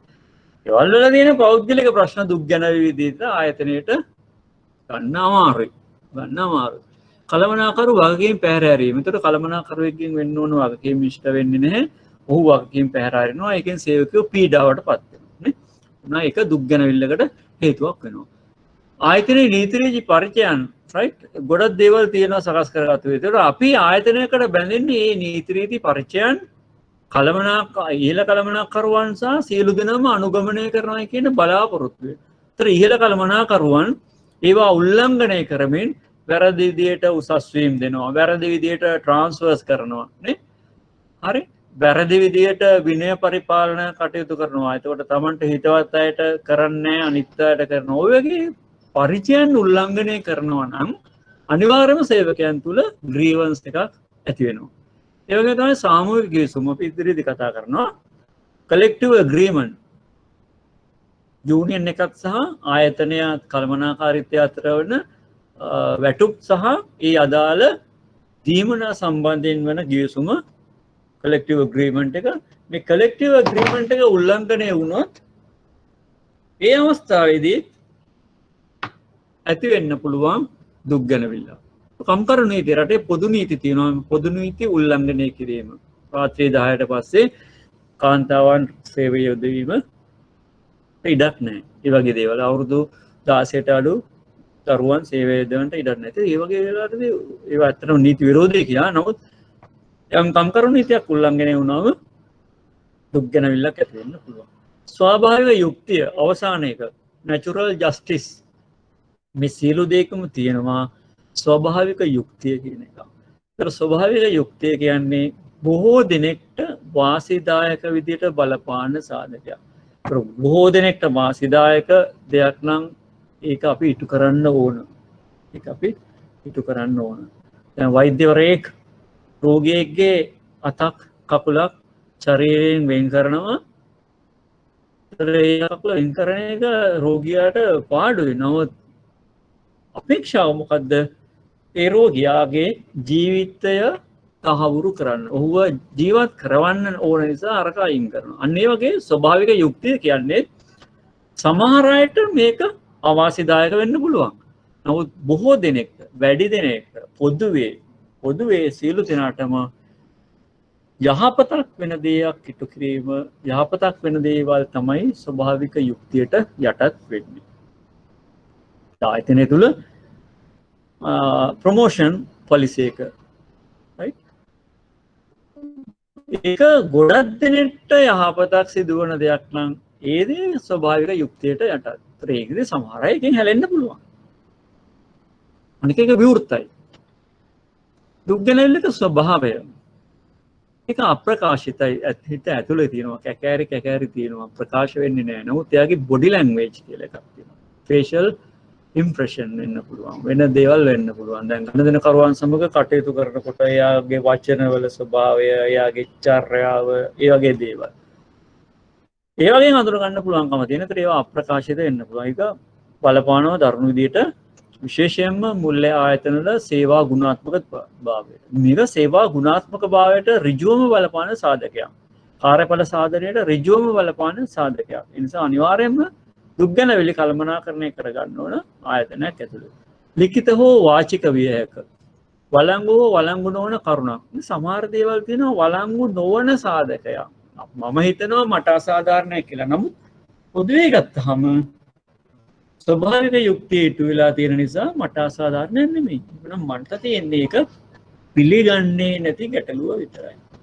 ඒ වුණාට ඒක දුක් ගැනවිල්ලක්. ඒතර ඒක ආයතනයේ කළමනාකාරීත්වය සේවකයාට අවබෝධ කරවීම මගින් සේවකයා තුළ ඒකට පිළිගැනීම ඇති කරන්න පුළුවන් වෙන්න ඕන. හැබැයි එහෙම පුළුවන් වෙන්නේ ආයතන ස්වභාවික යුක්තියේ මූලධර්මයේ අනුගමනය කරලා යම් දෙයක් කරලා නම් විතරයි. උදාහරණයක් ට්‍රාන්ස්ෆර් එක මාරු වීම. ඒතර මාරු වීමට යම් පුද්ගලයෙක් නියමිතයි. ඒතර එයාව ස්වභාවික යුක්තියට පදනම් කරගෙන මාරු කිරීමකුත් කරලා තියෙනවා. ඒතර මාරු කිරීම ඒ පුද්ගලයාට දුක් ගැනවිල්ලක් වෙන්න පුළුවන් නේ. එයා කැමති නැහැ. එයාට දුක් ගැනවිල්ලක්. ඒක වළංගු නොවන කරුණක් තමයි ස්වභාවිකව යුක්තියට යටත් නීත්‍යානුකූලව right නියමිත පරිදි සේවකයව මාරු කරලා තියෙනවා නම් ඒක වළංගු නොවන කරුණක්. ඒතර සේවකයාට පෙන්නලා දීලා ඒක ඒත් උගන්වන එක කළමනාකාරීත්වය වගේ. සේවකයාත් මේක පිළිගන්න ඕන. ඒත් මේක සේවකයා පිළිගත්තේ නැත්නම් එහෙම එතන ලොකු ගැටලුවක් තමයි නිර්මාණය වෙන්නේ. ආයතනයේ කටයුතු වලට අදාළ වෙන්න ඕන. එහෙම නැතුව පරිබාහිර දේවල් නෙමෙයි. ඒ වගේම දුක් ගැනවිල්ලක් ආයතනයේ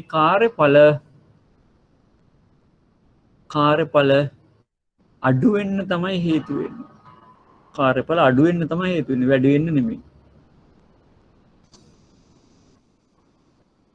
දුක් ගැනවිලි හඳුනා ගන්න ආකාරය ඍජු අධීක්ෂණය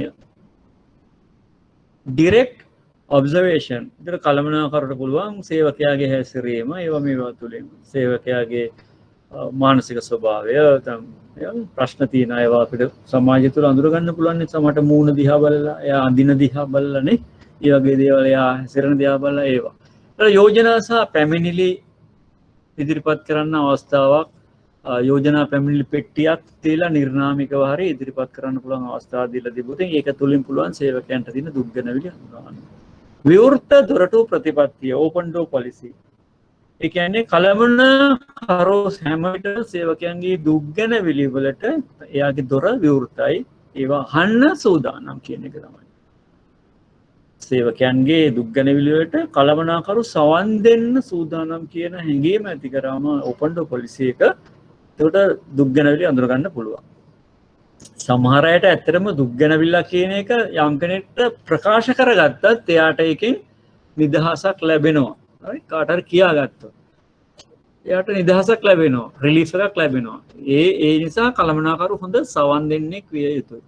ඒ වගේම තමයි නික්ම යාමේ සම්මුඛ පරීක්ෂණ, එක්සිට් ඉන්ටර්විව් කියන ඒවා. Exit interview.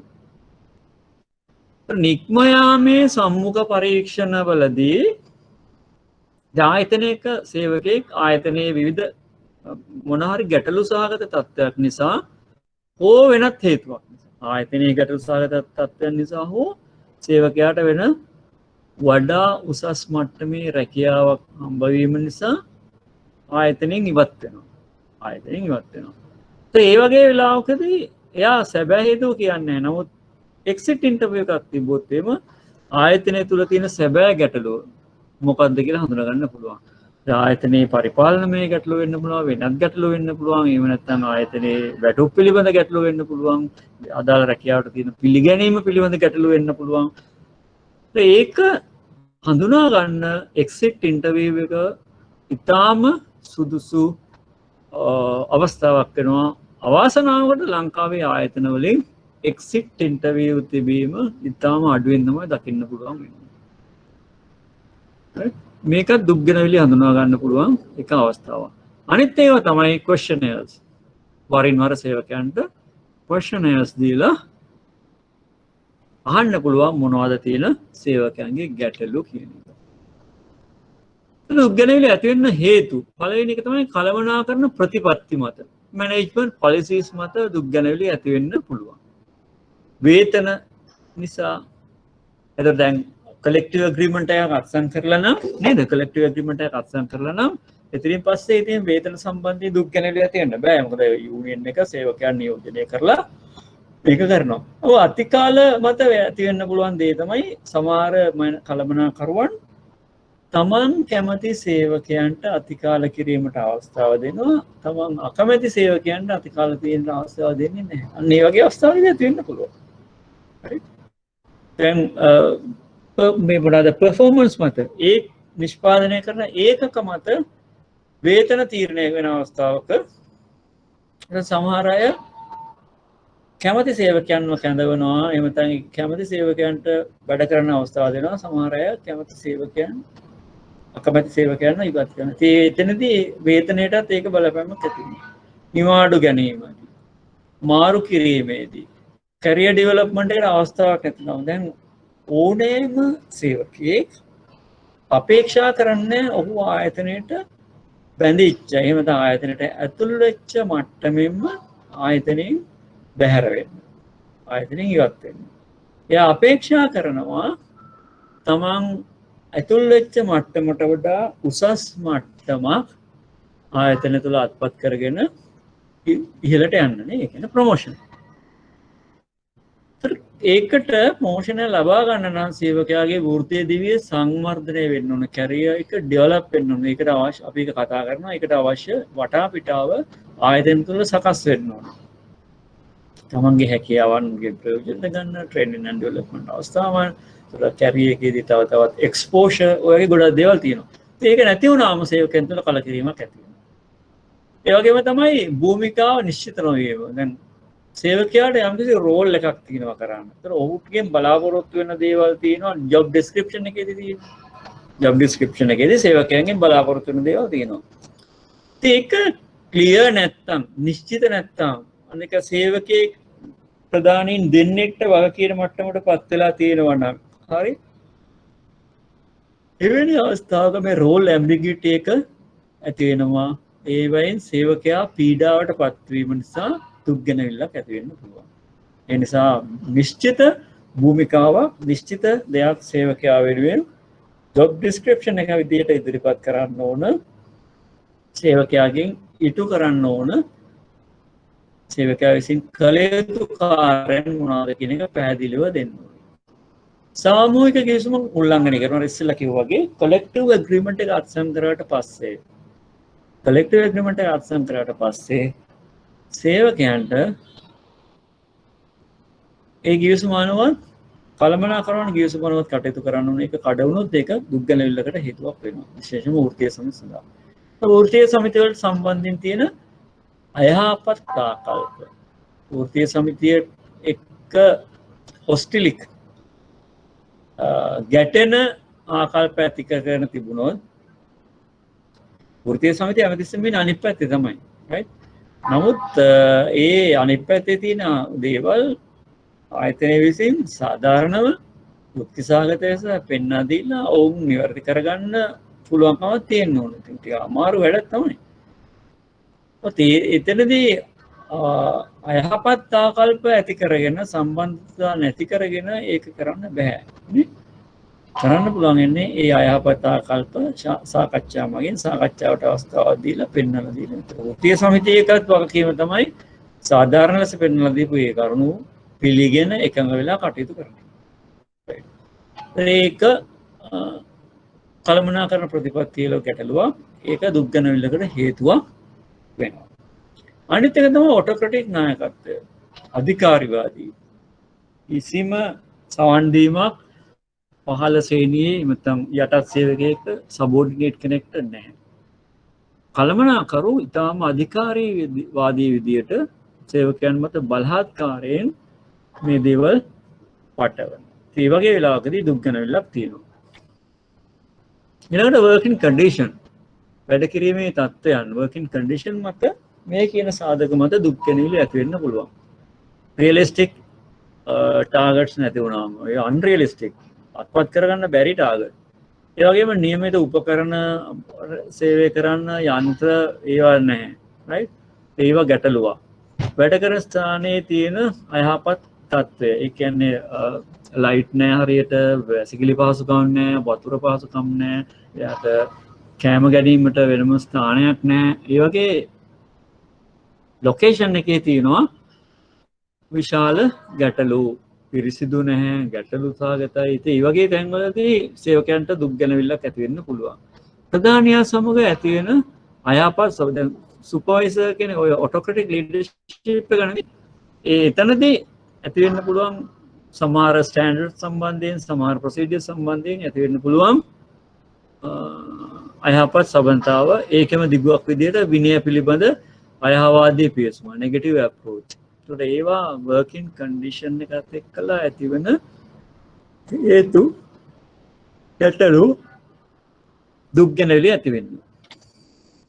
ඊළඟ පුද්ගල සාධකත් බලපාන. දැන් කළමනාකරන ප්‍රතිපත්ති බලපාන දුක් ගැනවිලි ඇති වෙන්න, වැඩ කිරීමේ තත්ත්වයන් බලපාන දුක් ගැනවිලි ඇති වෙන්න. අනිත් ඒවා තමයි පුද්ගල සාධක personal reasons.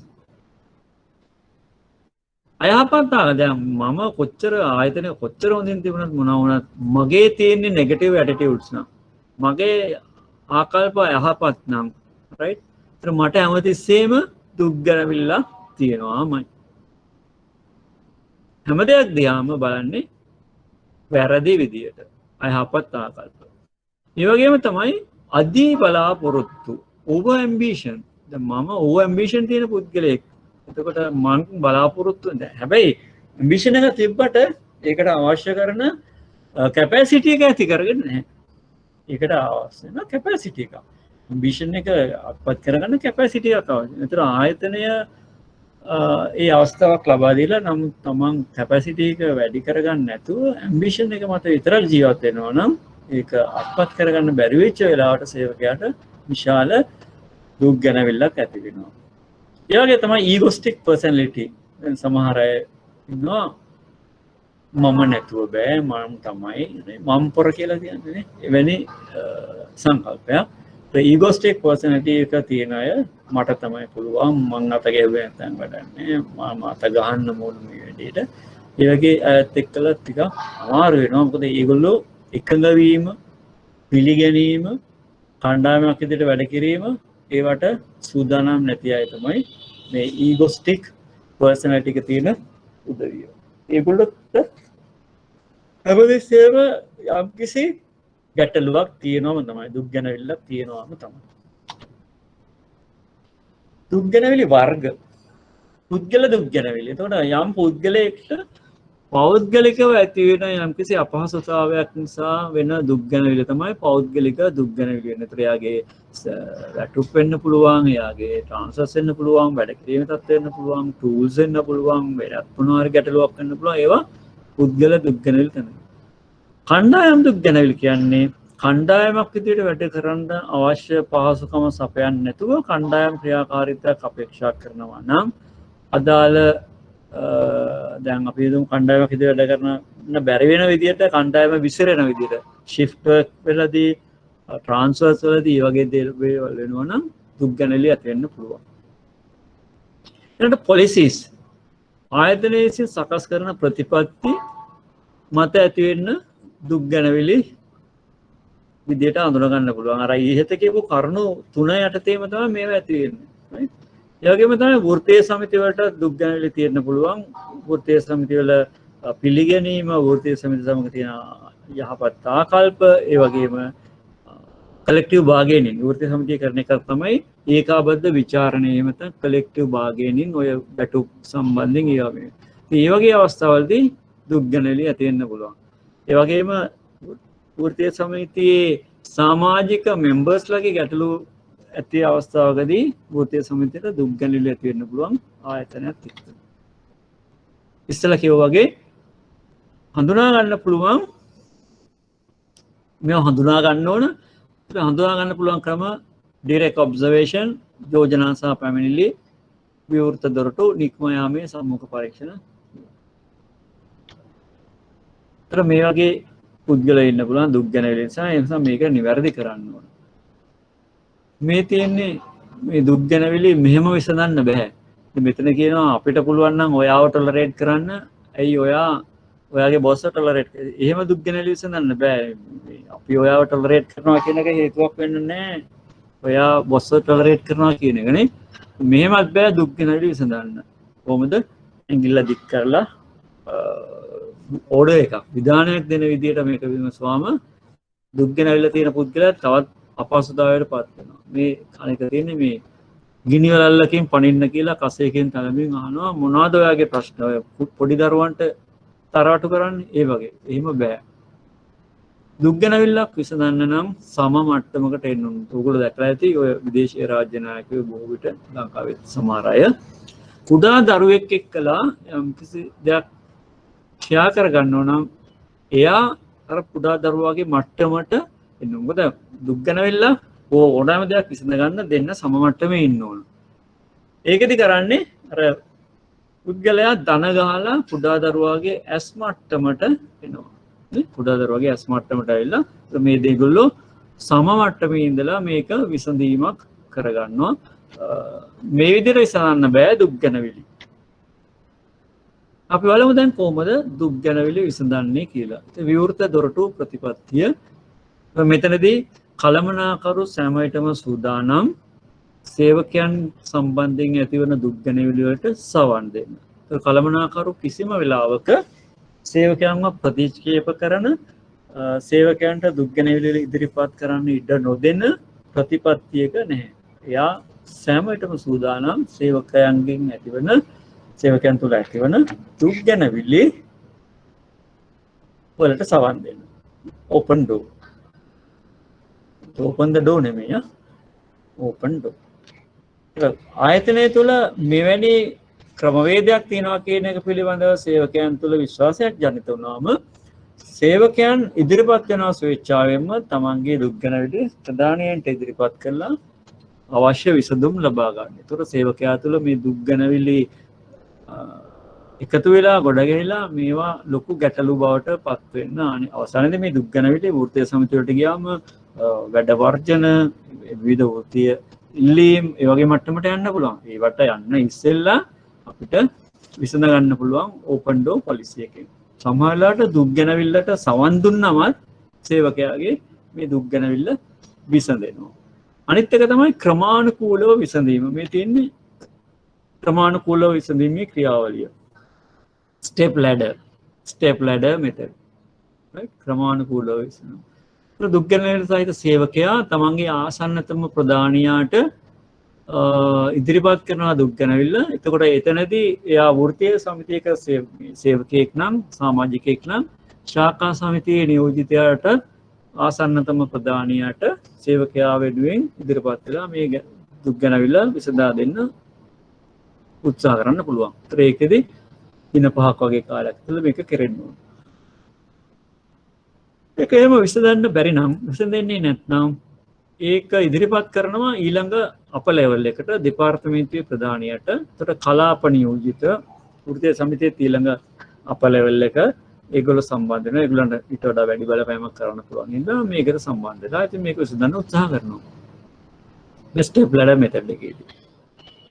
ඊළඟ මේගොල්ලන්ට බැරි නම් මානව සම්පත් කළම ප්‍රධාන කාර්යාලයේ මානව සම්පත් කළමනාකරු එහෙම නැත්නම් හෙඩ් ඔෆ් HR මානව සම්පත් ප්‍රධානී යාට ඉදිරිපත් කරලා එතනදී සම්බන්ධ වෙනවා වෘත්තීය සමිතියේ ජාතික නියෝජිත ඉහළම එක්කෙනා ඉදිරිපත් වෙලා විසඳන්න උත්සාහ කරනවා.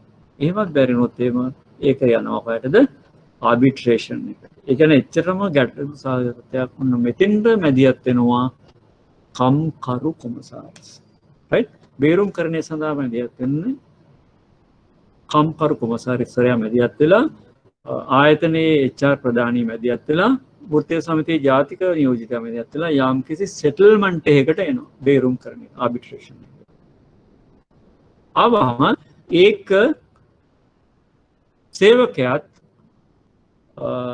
ආයතනයත් දෙන්නම පිළි අරගෙන ඒක විසඳාගෙන ඒක ඉවර කරගන්න අවශ්‍යයි. එහෙම තමයි දුක් ගැනවිල විසඳීමේ ක්‍රමානුකූල විසඳීමේ ක්‍රියාවලියේදී සිද්ධ වෙන්නේ. අනිත් එක තමයි දුක් ගැනවිලි කමිටු. right? grievance committee. මෙතනදී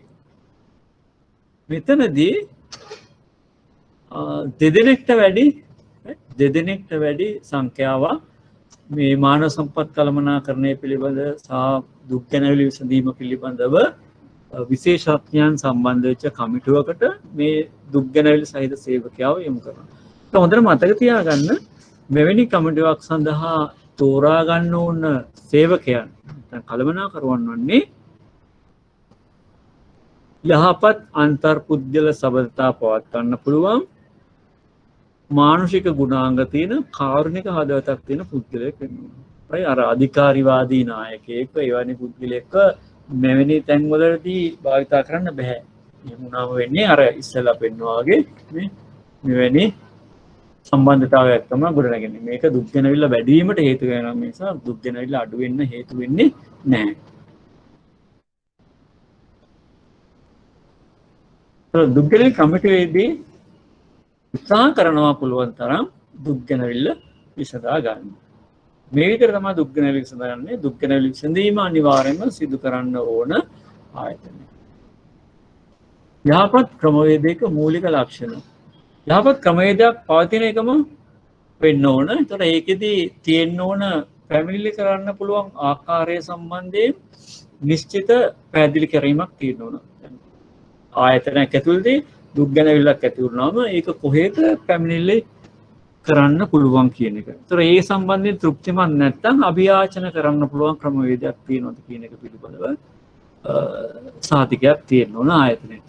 ඒ දෙකම යහපත් ක්‍රමවේදයක ලක්ෂණයක් වෙනවා. ඒ වගේම මේ ක්‍රමවේදය සරල වෙන්න ඕන. සංකීර්ණ වුණොත් එහෙම සේවකයාටත් ආයතනයටත් ගැටලු වෙනවා. ඒ වගේම කාලීන වෙන්න ඕන. කාලීන කියන්නේ යාවත් කාල වෙන්න ඕන. right? සානිශ්චිත වෙන්න ඕන. පැහැදිලිව නිර්වචනය කිරීමත් නිශ්චිත වීම දෙකම එකක්. පැහැදිලිව නිර්වචනය කරලා තියෙනවා. ඒ වගේම සේවකයාට මේක උදව් කරන සුළු හෙල්ප්ෆුල් වෙන්න ඕන. සේවකයාව තවත් අපහසුතාවයට පත් කරන කාර්යයක් නම් මේ දුක් ගැනවිලි විසඳීමේ කාර්යය එක ගැටලු සහගත වෙනවා. හැබැයි එකක් තියෙනවා. මේක අර යුක්ති සහගත බව මත පදනම් වෙලා තියෙන නිසා සේවකයාගේ තියෙන අර පෞද්ගලික අයහපත් ආකල්ප ඒ වගේ දේවල් මත ඇති වෙන ඒවා නම් උදව් කරන්නේ නැහැ කියලා කියන්න බෑ. මොකද ඒක සියලු දෙනාට වෙන්න ඕනේ. සියලු දෙනාටම වෙන්න ඕන දෙයක් තමයි ඒවා. නීතියෙන් සඳහන් කරලා තියෙන විශේෂ විධිවිධාන වරප්‍රසාද ඇරෙන්න ආයතනයේ එකඟ වෙච්ච දේවල් සම්බන්ධයෙන් නිවැරදි ආකාරයට කටයුතු කරනවා නම් ඊට පරිබාහිර පුද්ගලයෙක්ට ඒක පරිබාහිරව කටයුතු කරලා නෙමෙයි ඒකට පරිබාහිරව හිතන ආකාරයේ පුද්ගලයෙක්ට මේක උදව් කරන එකක් නොවෙන්න පුළුවන්. ඒ වගේම තමයි යහපත් ක්‍රමවේදයක ලක්ෂණයක් වෙනවා මේක ෆැක්ට්ස් මත රයිට් කරුණු මත පදනම් වෙන්න ඕන නැතුව මේ assumption opinion මතයන් උපකල්පන මත නෙමෙයි පදනම් වෙන්න ඕන. ඒ වගේම තමයි තීරණවලට දරු කරන්න ඕන දෙපාර්ශ්වයම. දැන් අවසානයේදී ආබිට්‍රේෂන් එකකට යනවා නම් කම්කරු කොමසාරිස් එක්කලා අවසාන එක විදියට අර ඉස්සෙල්ලා කියපු ක්‍රමවේදය තුළ මේකෙදි මේ ලැබෙන තීරණයට සියලු දෙනාම එකඟ වෙන්න ඕන. වෘත්තීය සමිතියත් මානව සම්පත් දෙපාර්තමේන්තුව සහ සේවකයාත්. ආබිට්‍රේෂන් එක කියන්නේ ට්‍රයිපාර්ටි ඇග්‍රීමන්ට් එක නිසා. ප්‍රමාණවත් ලෙස ප්‍රචාරය වෙන්න ඕන. ඒතර යහපත් ක්‍රමවේදය සම්බන්ධයෙන් ප්‍රචාරයක් සේවකයන් තුළ තියෙනවා. සේවකයෝ දැනගන්නවා මේ ක්‍රමවේදයක් තියෙනවා. මේ විදිහට ඉදිරිපත් කරන්න පුළුවන්. එහෙම කියලා. සහ කාලීනව යාවත් කාල වෙන්න ඕන. කාලයට අදාළව ඒක යාවත් කාල වෙන්න ඕන.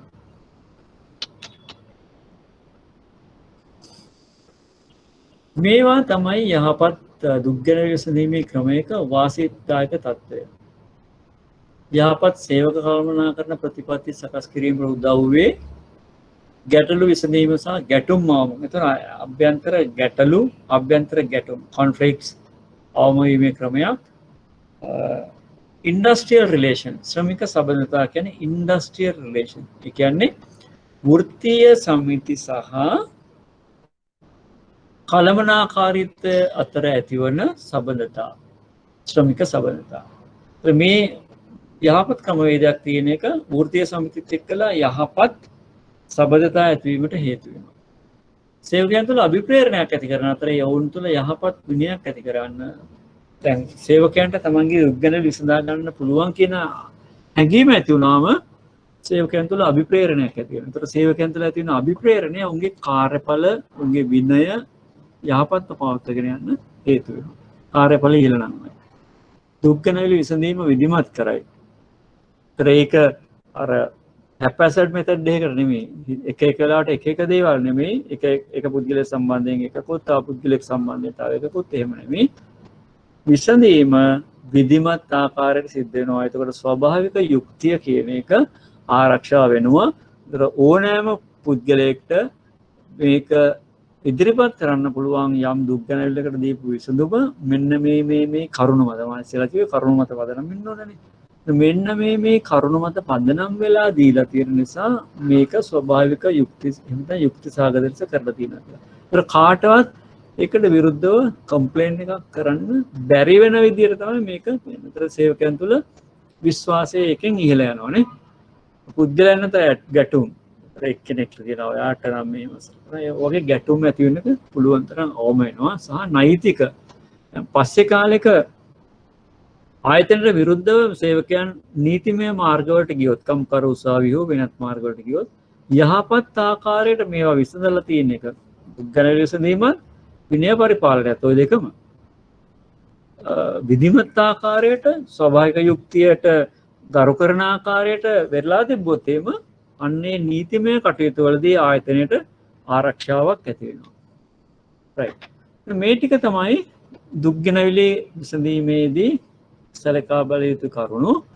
එමනම් අපි අදට නවත්තමු මෙතනින්. ලබන සතියේ ඉඳන් ඉදිරියට සති 3ක් විතර වගේ සති 3ක් විතර වගේ පරණ ප්‍රශ්න පත්‍ර අරගෙන මොකද දැන් අපි මුලදීම කරපු පිළිබඳව මතකිකුත් නැතුව ඇතිනේ. ඒවත් නැවත මතක් වෙන ආකාරයට පරණ ප්‍රශ්න පත්‍රවල ප්‍රශ්න සාකච්ඡා කරමින් මානව සම්පත් කළමනාකරණයේදී තව පුංචි මාතෘකා කීපයක් තියෙනවා කතා කරන්න. ඒ මාතෘකායි ප්‍රශ්න පත්‍රයි සාකච්ඡා කරන එක ලබන සතියේ ඉඳන් කරමු. එන එකට සූදානම් වෙලා ප්‍රශ්න පත්‍ර ලෑස්ති කරගන්න. ප්‍රශ්න පත්‍ර අප්ලෝඩ් කරන එකත් මම කියවලා කරන්නම්. එහෙනම් සියලු දෙනාටම සුබ දවසක්.